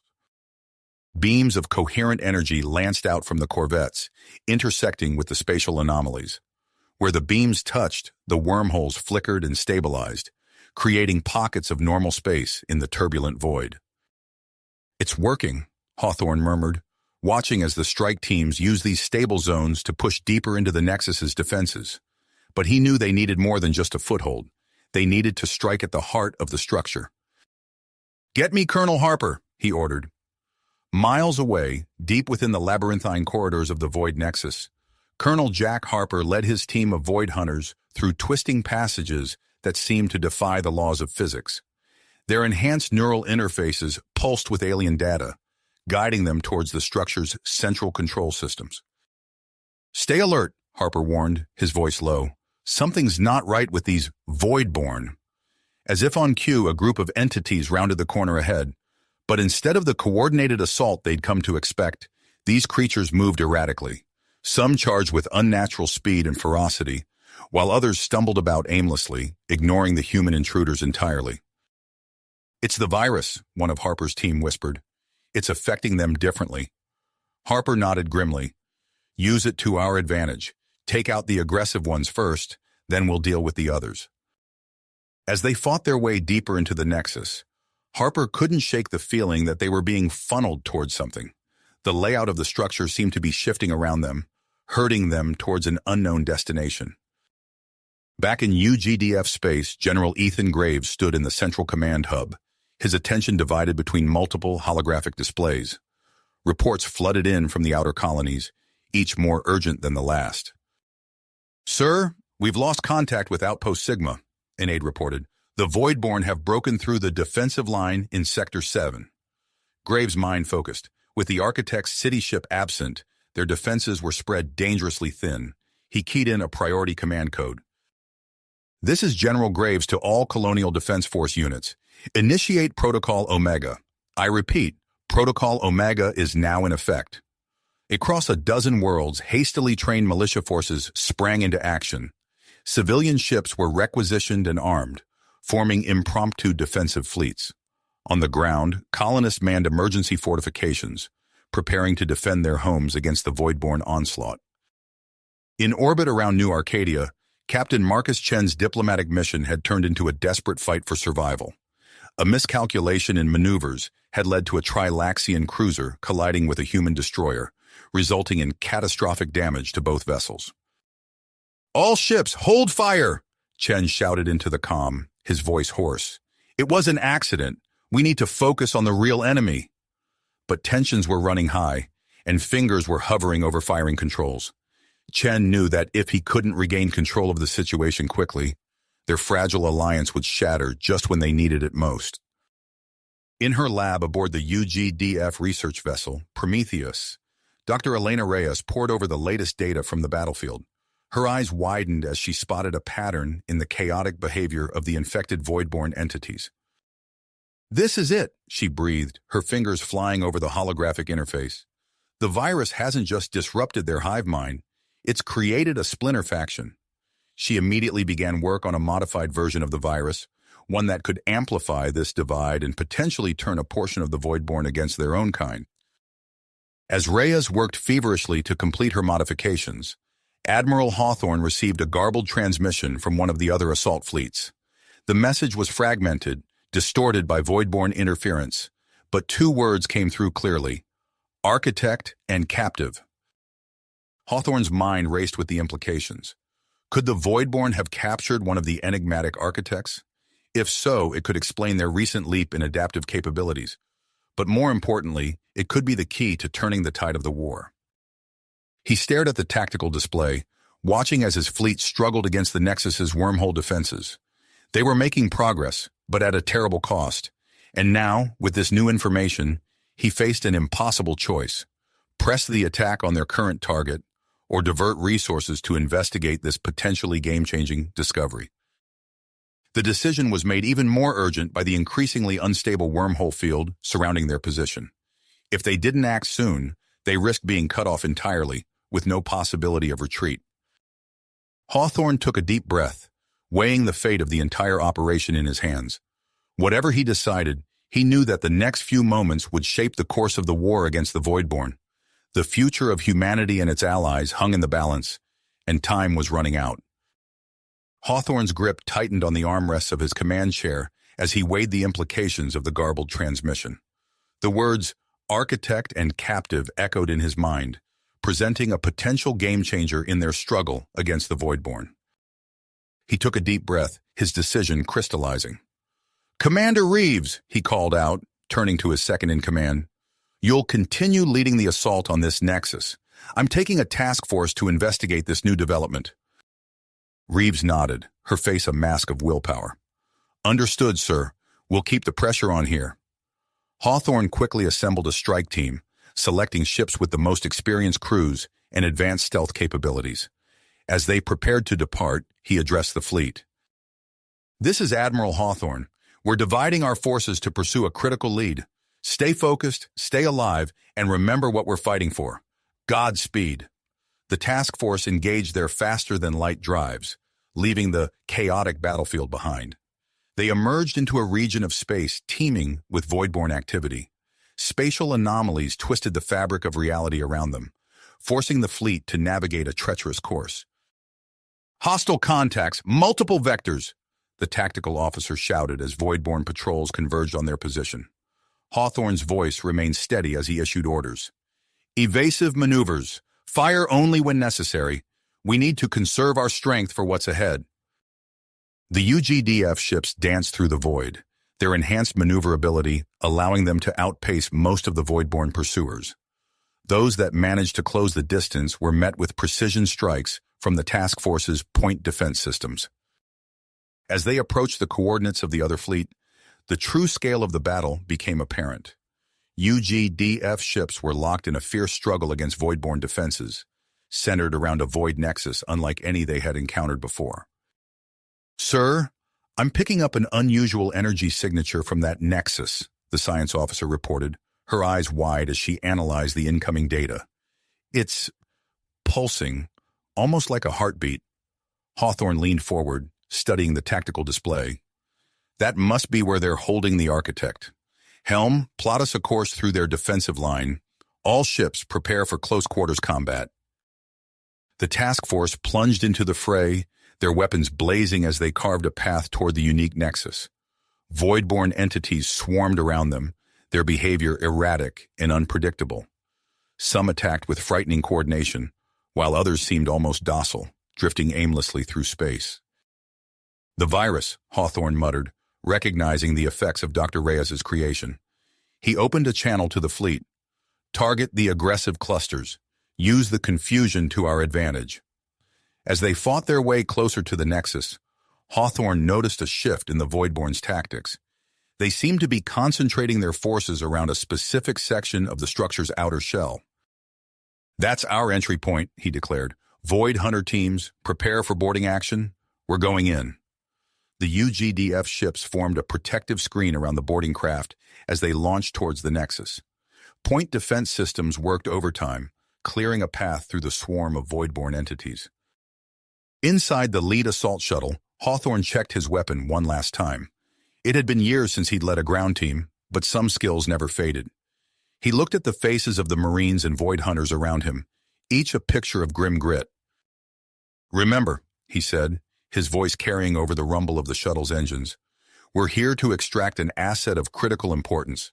Stay focused, stay together, and watch for anything out of the ordinary." The shuttle shuddered as it impacted the Nexus's outer shell. Cutting beams activated, carving an entry point into the structure. As the hull gave way, Hawthorne was the first to leap through the breach, his team following close behind. They found themselves in a twisting corridor that seemed to defy the laws of physics. The walls pulsed with an otherworldly energy, and gravity shifted unpredictably beneath their feet. "Move out," Hawthorne ordered, his enhanced neural interface helping him navigate the disorienting environment. "Stay alert for any signs of the architect or unusual Voidborn activity." The team pushed deeper into the Nexus, encountering pockets of resistance along the way. The infected Voidborn entities attacked in waves, their movements alternating between frenzied aggression and confused meandering. As they approached what appeared to be a central chamber, the resistance intensified. Voidborn entities poured from side passages, forcing the UGDF team into defensive positions. "Hold the line," Hawthorne shouted, his weapons spitting fire at the oncoming horde. "We're close to something big, I can feel it." With a concerted effort, they broke through the Voidborn's defensive line and burst into a vast chamber. The sight that greeted them confirmed Hawthorne's suspicions and sent a chill down his spine. In the center of the room, surrounded by pulsating energy conduits, stood a stasis pod of clearly non-Voidborn origin. Inside, obscured by swirling mist, was a humanoid figure. "By all that's holy," one of the Marines whispered. "Is that really—" Hawthorne nodded, his eyes fixed on the pod. "An architect. It has to be. This is what the Voidborn have been protecting." Before they could move to secure the pod, a new wave of Voidborn entities flooded into the chamber. These were different from those they had encountered before, moving with greater purpose and coordination. "Defensive formation!" Hawthorne barked, recognizing the gravity of their situation. "Whatever's in that pod, the Voidborn want it badly. We're not leaving here without it." As the UGDF forces engaged in a fierce battle to extract the stasis pod, Hawthorne couldn't help but feel that they were on the cusp of a major turning point in the war. The secrets contained within that mysterious capsule could be the key to understanding the Voidborn, and perhaps even defeating them once and for all. With renewed drive, Hawthorne led his team deeper into the fray, the fate of the captured architect and possibly the entire galaxy hanging in the balance. Balance! The distinctive hum of energy weapons filled the air as Hawthorne and his team fought to protect their newfound prize. "Secure that pod!" Hawthorne shouted, his voice barely audible over the chaos of battle. "Johnson, Ramirez, cover our six!" The Marines responded instantly, laying down suppressing fire as the rest of the team worked to detach the stasis pod from its moorings. Hawthorne's neural interface flashed urgent warnings about the increasing instability of the chamber around them. As another wave of void-born entities surged forward, Hawthorne made a split-second decision. "Deploy the Nexus disruptors. Upload Dr. Reyes's virus now." 3 members of his team quickly produced sleek, cylindrical devices and activated them. The air shimmered as the virus was uploaded into the Nexus's systems.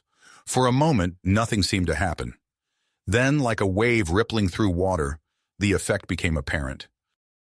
The void-born entities closest to them suddenly stopped in their tracks. Some began to twitch erratically, while others turned on their companions, lashing out with tentacles and energy discharges. The coordinated assault dissolved into chaos. "It's working!" shouted Lieutenant Kai, her eyes wide as she watched the Voidborn tear into each other. "The virus is disrupting their hive mind." Hawthorne nodded grimly. "Good. Let's not waste this opportunity. Double time on that extraction." As his team worked feverishly to secure the stasis pod, Hawthorne noticed a disturbing change in their surroundings. The walls of the chamber began to undulate, twisting in ways that defied physics. Cracks appeared in the floor, seeping an eerie purple light. "Sir," his tactical officer called out, "the Nexus is destabilizing. We need to move." Hawthorne's mind raced, calculating their options.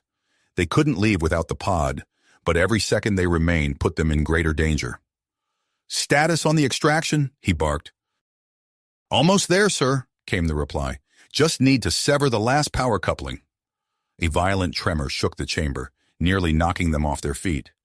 Hawthorne steadied himself against a console, watching as sections of the ceiling began to collapse. "Move it, people! We're out of time!" With a final wrenching effort, the team freed the stasis pod from its restraints. As they secured it to a hover sled, Hawthorne opened a channel to their ships. "Extraction team to fleet, we have the package. Requesting immediate evac." The response came back garbled, distorted by the Nexus's failing systems. "Understood, Admiral. Approaching your posts, Ion. Be advised, tense voidborn activity, exterior." "Understood," Hawthorne replied, already moving. "All units, prepare for emergency evacuation. We're punching out of here hot." They formed a protective formation around the hover sled, with Hawthorne taking point. As they raced through the twisting corridors of the Nexus, they encountered pockets of voidborn resistance, some still coordinated, others clearly affected by the virus. Energy blasts sizzled past them, impacting the unstable walls and causing further structural damage. Hawthorne's team returned fire, their precise shots taking down voidborn entities with ruthless efficiency. As they neared their entry point, a massive tremor rocked the Nexus. The floor beneath them buckled, creating a chasm that separated them from their escape route. "Backup plan!" Hawthorne shouted, quickly assessing the situation. He pointed to a pulsing energy conduit nearby. "Plant charges there. We're making our own exit." While part of the team provided covering fire, demolition experts swiftly set explosive charges along the conduit. Hawthorne keyed his comm. "Extraction team to fleet, we're about to breach the outer hull. Be ready for immediate pickup." The charges detonated with a thunderous roar, tearing a hole through the Nexus's outer shell. The sudden decompression threatened to suck them out into space, but their mag boots and safety tethers held firm. Through the breach, Hawthorne could see their ships approaching, weaving through a swarm of voidborn entities. "Go, go, go!" he ordered, ushering his team through the opening. One by one, they leapt into space, using their suit thrusters to navigate towards the waiting shuttles. Hawthorne remained at the breach, providing covering fire as the hover sled with the precious stasis pod was carefully maneuvered out. As the last of his team cleared the Nexus, Hawthorne prepared to follow. A final tremor shook the structure, and he saw massive energy discharges begin to tear through its core. Without a second to spare, he launched himself into the void. The Admiral watched as the void nexus began to implode behind him, its twisted form collapsing in on itself. He activated his thrusters, pushing himself towards the nearest shuttle. As he reached it, hands grabbed him and pulled him inside. "All accounted for?" Hawthorne asked, catching his breath. "Yes, sir," his XO confirmed. "All personnel in the package are secure." As their shuttles raced back to the main fleet, Hawthorne allowed himself a moment of relief. They had accomplished their mission against incredible odds. But as he looked at the stasis pod, its contents still shrouded in mystery, he knew their greatest challenges lay ahead. The shuttle's comm system crackled to life, and a grim message came through from UGDF Command. Hawthorne listened intently, his expression hardening as he absorbed the news of the approaching void-born invasion fleet and the activation of Protocol Omega.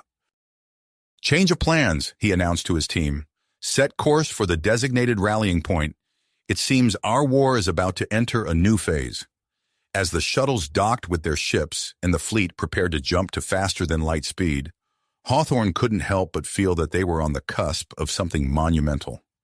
The stasis pod, likely containing an actual architect, could be the key to turning the tide against the Voidborn.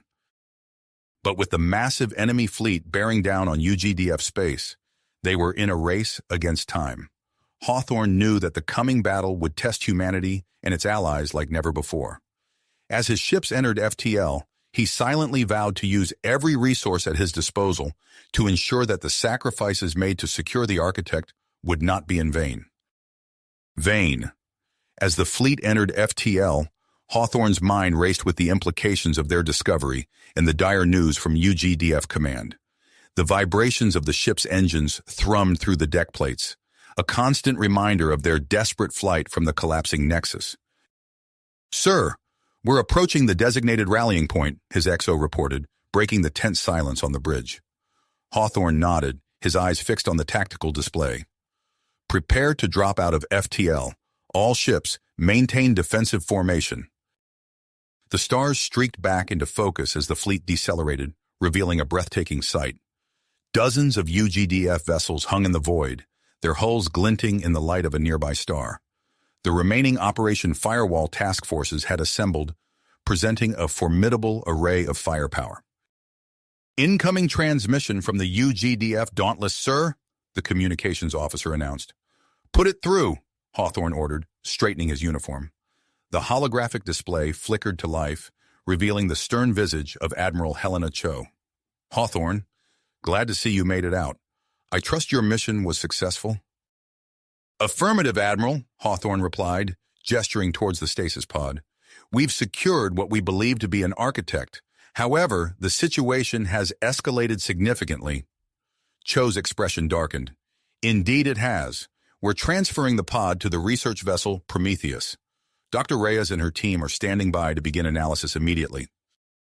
As they spoke, a sleek vessel with prominent sensor arrays approached Hawthorne's ship. Docking tubes extended, creating a secure passage for the transfer of the precious cargo. "Admiral," Cho continued, her voice grave, "I'm sure you've been briefed on the approaching Voidborn invasion fleet. Our long-range scans indicate it's unlike anything we've faced before. We need every advantage we can get." Hawthorne nodded, his mind focused. "Understood. We'll provide all the data we gathered from the Nexus. What's our next move?" Before Cho could respond, alarms blared across the fleet. New contacts appeared on the tactical displays, emerging from stealth at key points throughout the system. "Unknown vessels detected," the sensor officer called out, his voice tinged with panic. Hawthorne's hand instinctively moved to his sidearm, but he relaxed as recognition dawned. "Belay that," he said, a hint of awe in his voice. "Those are ours." The Protocol Omega fleets had revealed themselves, their advanced designs incorporating sleek lines and pulsing energy matrices that hinted at technology far beyond standard UGDF capabilities. As they took up defensive positions, a palpable wave of relief swept through the assembled forces. "Well," Cho said, a grim smile on her face, "it seems High Command has decided to play all its cards.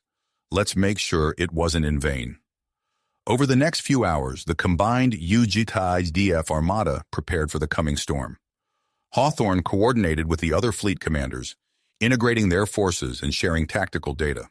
The stasis pod, now safely aboard the Prometheus, became the focus of intense study. A priority message from Earth caught Hawthorne's attention. General Ethan Graves appeared on the main view screen, his face etched with lines of worry and tenacity. "Admiral, we've received critical intelligence from Colonel Harper," Graves began without preamble. "The Nexus data has revealed the location of a major void-borne staging area in uncharted space. I'm dispatching a strike team to investigate and potentially neutralize this threat." Hawthorne's mind raced with the possibilities. "General, that could be the key to turning this war around. Who's leading the mission?"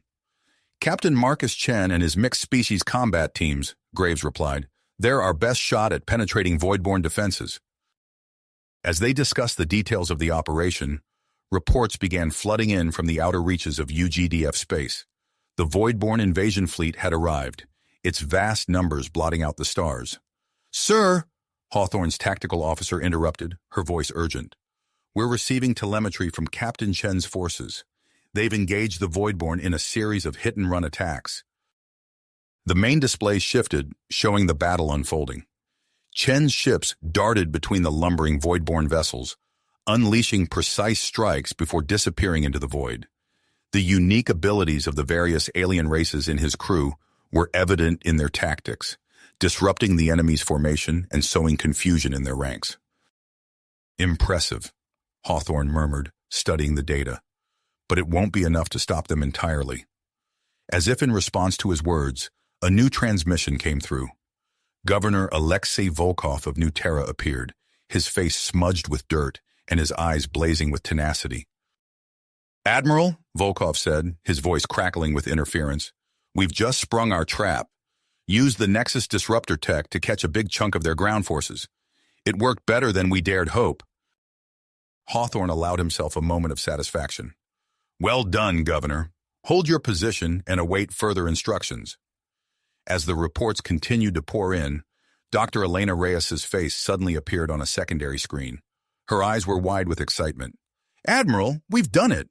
We've partially activated the stasis pod systems." Hawthorne leaned forward, his heart racing. "What have you found, Doctor?" "It's incredible," Reyes breathed. "The being inside is definitely an architect, but that's not all. The pod's databanks are a treasure trove of information on void-borne weaknesses and potential countermeasures. We've never seen anything like this before." As Reyes spoke, Hawthorne's mind whirled with possibilities. He turned to his XO, his voice tight with controlled excitement. "Get me General Graves and Admiral Cho. I think I have a plan that might just save us all." Within minutes, Hawthorne laid out his proposal to modify the UGDF's weapons and defenses using the architect's data. The plan was audacious, requiring real-time adjustments across the entire fleet, but the potential payoff was too great to ignore. Graves nodded gravely. "Do it, Admiral. We'll start with the Protocol Omega fleets and work our way through the rest of our forces." As the orders went out, the UGDF armada became a hive of activity. Engineers and technicians worked feverishly to implement the modifications, while tactical officers pored over the new data, adjusting their strategies. Hawthorne stood on the bridge of his flagship, watching as the first waves of the void-borne invasion fleet entered weapons range. The modified UGDF ships moved into position, their newly enhanced systems humming with power. "All ships, this is Admiral Hawthorne," he broadcast across the fleet. "Engage the enemy. Let's show them what humanity and its allies are truly capable of." As the battle began in earnest, energy weapons lanced out from the UGDF vessels, their beams now pulsing with an otherworldly light. The void-borne ships, caught off guard by the unexpected power and precision of the attacks, began to falter. Hawthorne allowed himself a grim smile as the first reports of successful engagements came in. The modified weapons were having a significant impact, but he knew the fight was a long way to go. The sheer size of the void-borne fleet meant that this would be a long and grueling battle. As he coordinated the defense, Hawthorne couldn't help but think of the other factors at play: the potential awakening of the architect, the mission to the void-borne staging area, and the countless lives hanging in the balance. The future of the galaxy would be decided here, in the void of space, amidst the fury of battle. The fury of battle. As energy weapons flashed and ships maneuvered in deadly dances, Hawthorne's voice cut through the chaos, issuing orders and coordinating the defense.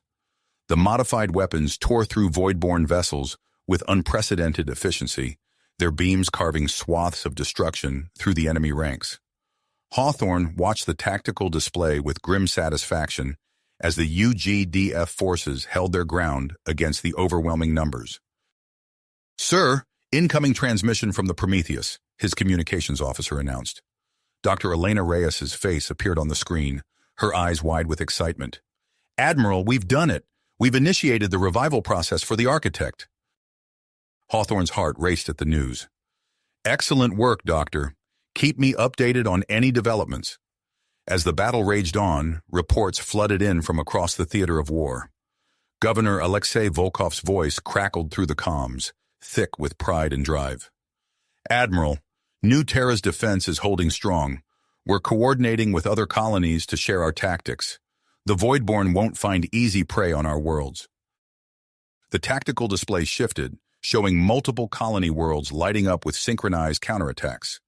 Hawthorne nodded approvingly, recognizing the impact this would have on the overall war effort.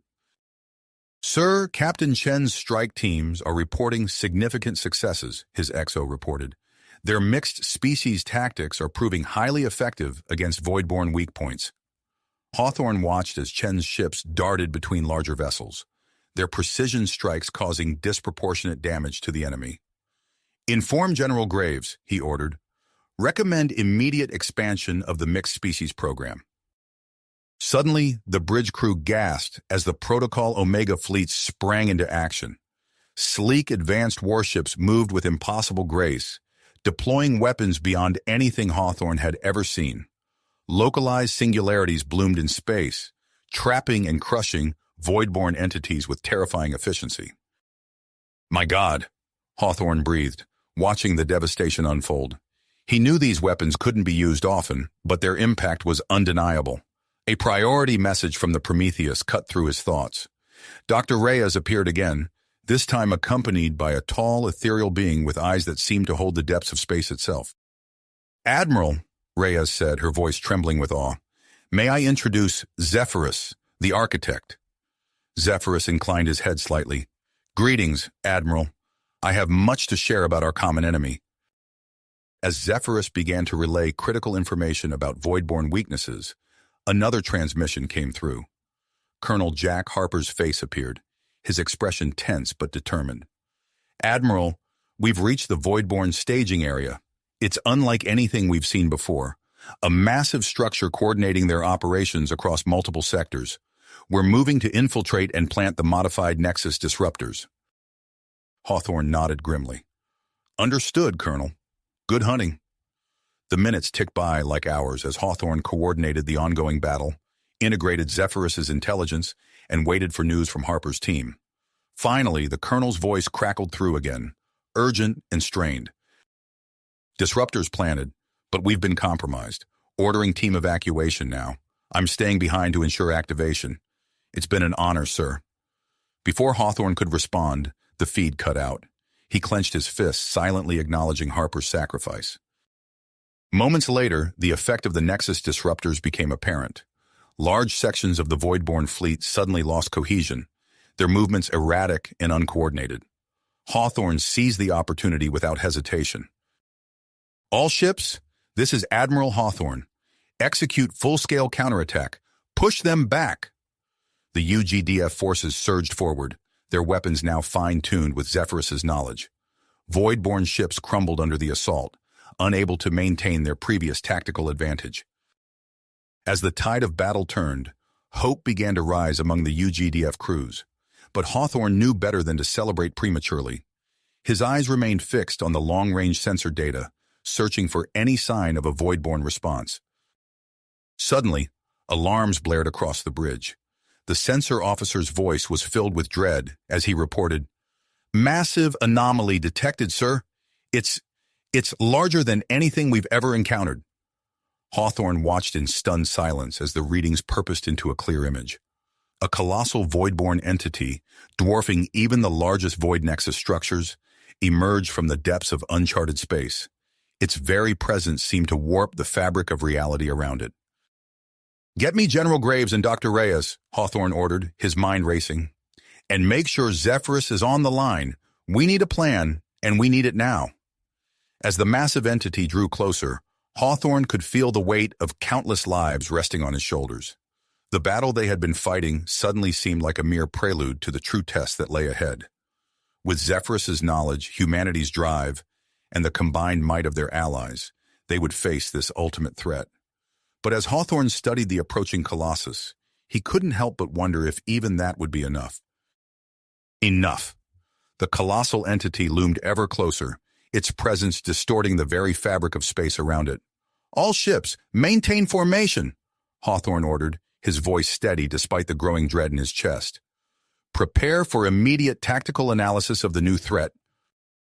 As the massive void-born entity approached, Hawthorne's command center erupted into a flurry of activity.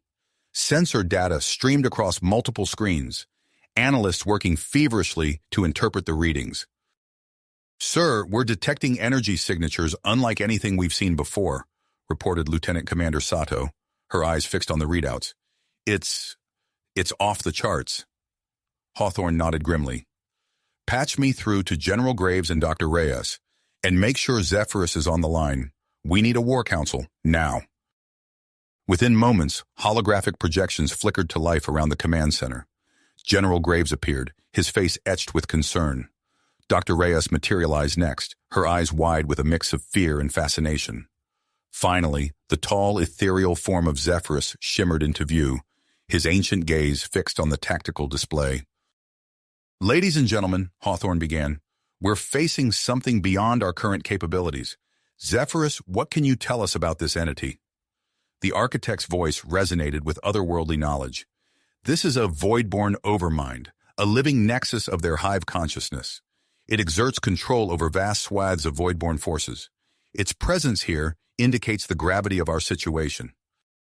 General Graves leaned forward, his holographic form seeming to strain with tension. "Then we hit it with everything we've got. I'm authorizing the deployment of the UGDF Titan." A collective gasp went through the command center. The Titan was humanity's best-kept secret, a moon-sized battle station hidden in the outer reaches of the solar system. "The Titan will need protection," Graves continued. "I'm ordering all available Protocol Omega fleets to converge on its position. They'll form an escort as it moves to the front lines." As Graves spoke, Dr. Reyes interjected, her words tumbling out in a rush of excitement. "Admiral, we might have a way to combat this overmind.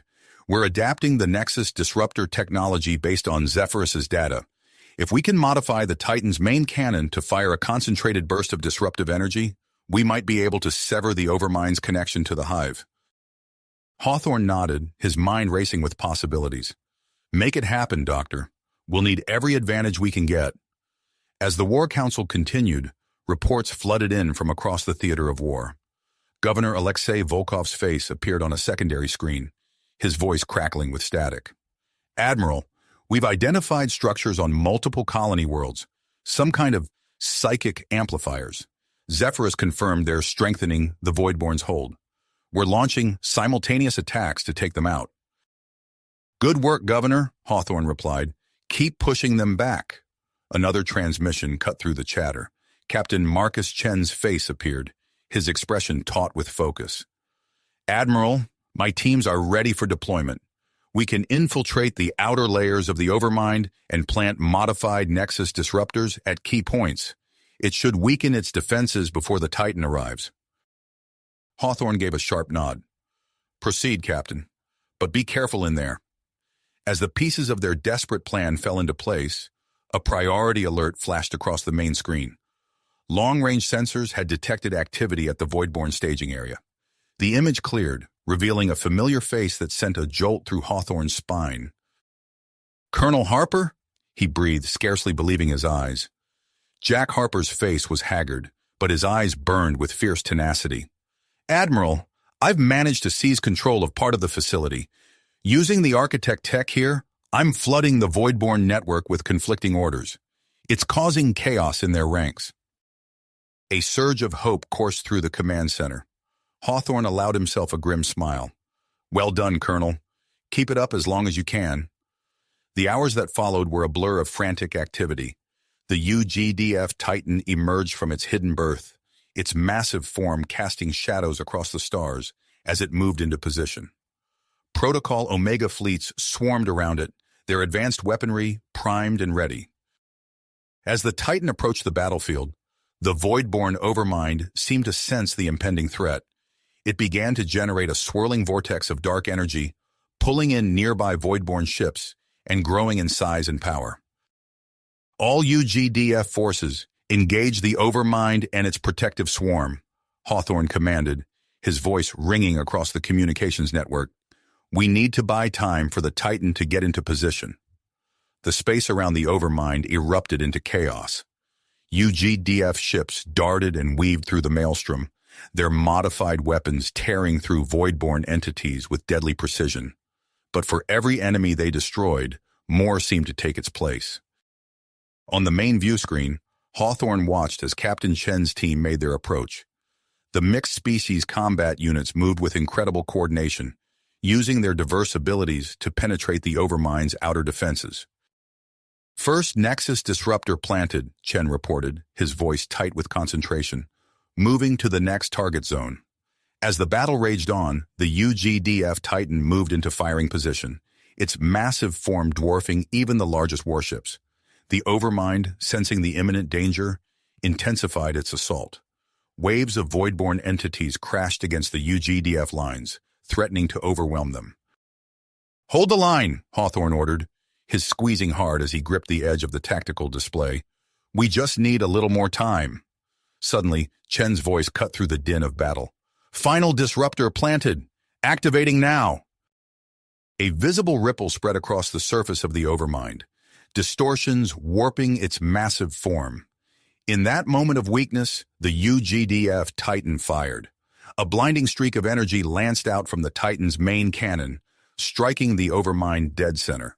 The command center erupted in cheers as explosions blossomed across the colossal entity's surface. But as the light faded, Hawthorne's heart sank. The Overmind, though severely damaged, remained intact. It began to regenerate, drawing energy from nearby Voidborn forces. Titan reports main cannon depleted, Lieutenant Commander Sato announced, her voice tense. Emergency recharge procedures initiated. As the UGDF forces scrambled to regroup, a priority transmission from Zephyrus cut through the chaos. The architect's normally composed features were etched with urgency. Admiral Hawthorne, Zephyrus began, his voice resonating with ancient power. There is one final option. A hidden protocol within my stasis pod could potentially turn the tide of this battle. However, it would require me to sacrifice myself, merging my consciousness with the Voidborn hive mind to disrupt it from within. Hawthorne's mind reeled at the implications. Before he could respond, the Overmind launched a massive counterattack. Waves of Voidborn entities surged forward, threatening to break through the UGDF's weakened defenses. As alarms blared and reports of breaches flooded in, Hawthorne found himself faced with an impossible decision. The fate of humanity, of the entire galaxy, hung in the balance. With time running out and options dwindling, he knew he had to act.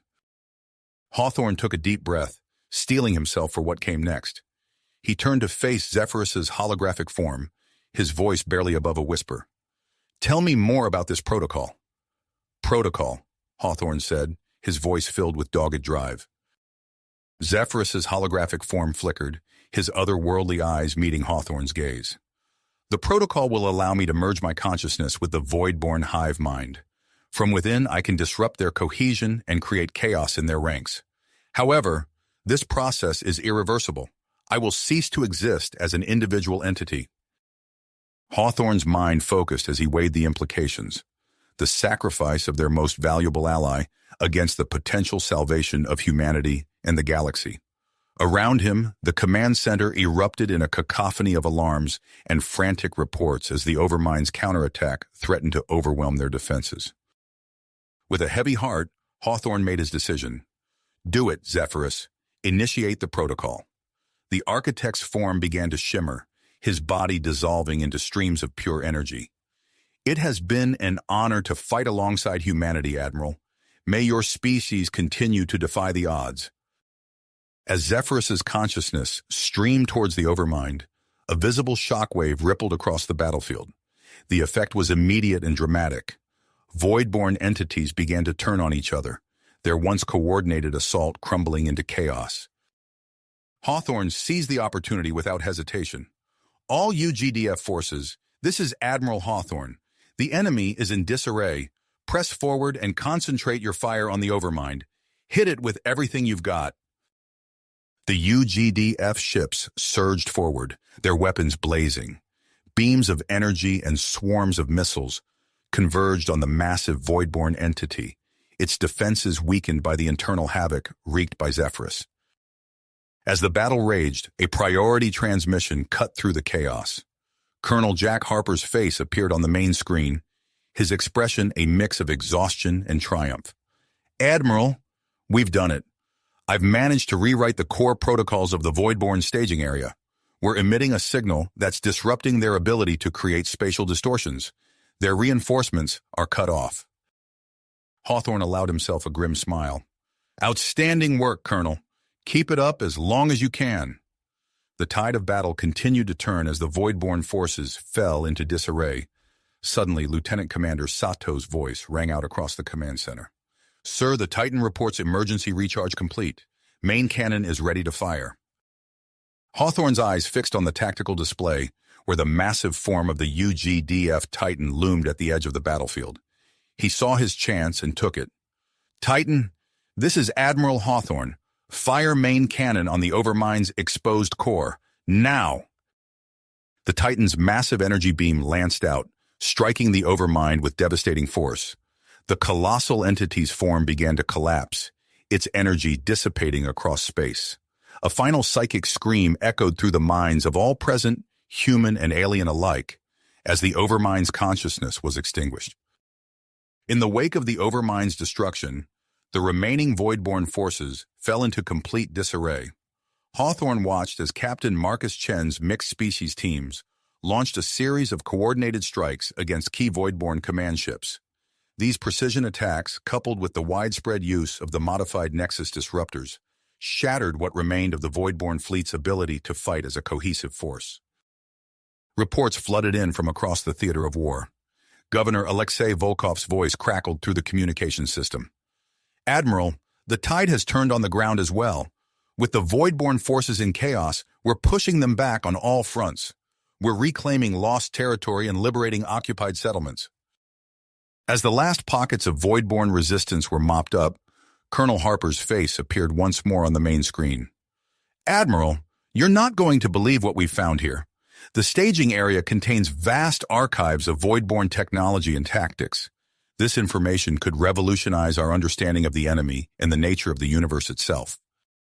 Hawthorne nodded, his mind already racing with the implications. "Secure that data, Colonel. We'll need our best minds working on it as soon as possible." As the immediate threat subsided, Hawthorne turned his attention to the aftermath of the battle. The UGDF Titan took up position at the forefront of Earth's defense fleet, its massive form a testament to humanity's ingenuity and resilience. A transmission from Earth Command interrupted Hawthorne's thoughts. General Graves appeared on the screen, his expression a mix of relief and gravity. "Admiral, excellent work out there. The Galactic Council has extended an invitation for humanity to take a leading role in galactic affairs. Our victory over the Voidborn, combined with our successful integration of various alien species into our forces, has positioned us as a unifying force in the galaxy." Hawthorne absorbed the news, keenly aware of the responsibility that came with such recognition. "Understood, General. We'll need to proceed carefully. This victory has come at a great cost." As the immediate crisis passed, Hawthorne found himself staring out at the vast expanse of space, his thoughts turning to the future. The Voidborn threat had been neutralized, but new challenges and opportunities lay ahead. Humanity had proven itself on the galactic stage, but the true test would be what they did with their newfound influence and knowledge. The Admiral's contemplation was interrupted by a priority alert from the science team analyzing the Voidborn archives. Dr. Reyes's excited voice filled the command center. Admiral, we've made a breakthrough in deciphering the Voidborn data. There's something here you need to see immediately. You have reached the end of the story. If you enjoyed this story and want to support us, please leave a like and subscribe to our channel, and for every comment that says 88, I will heart every single one of them. Thank you for your time.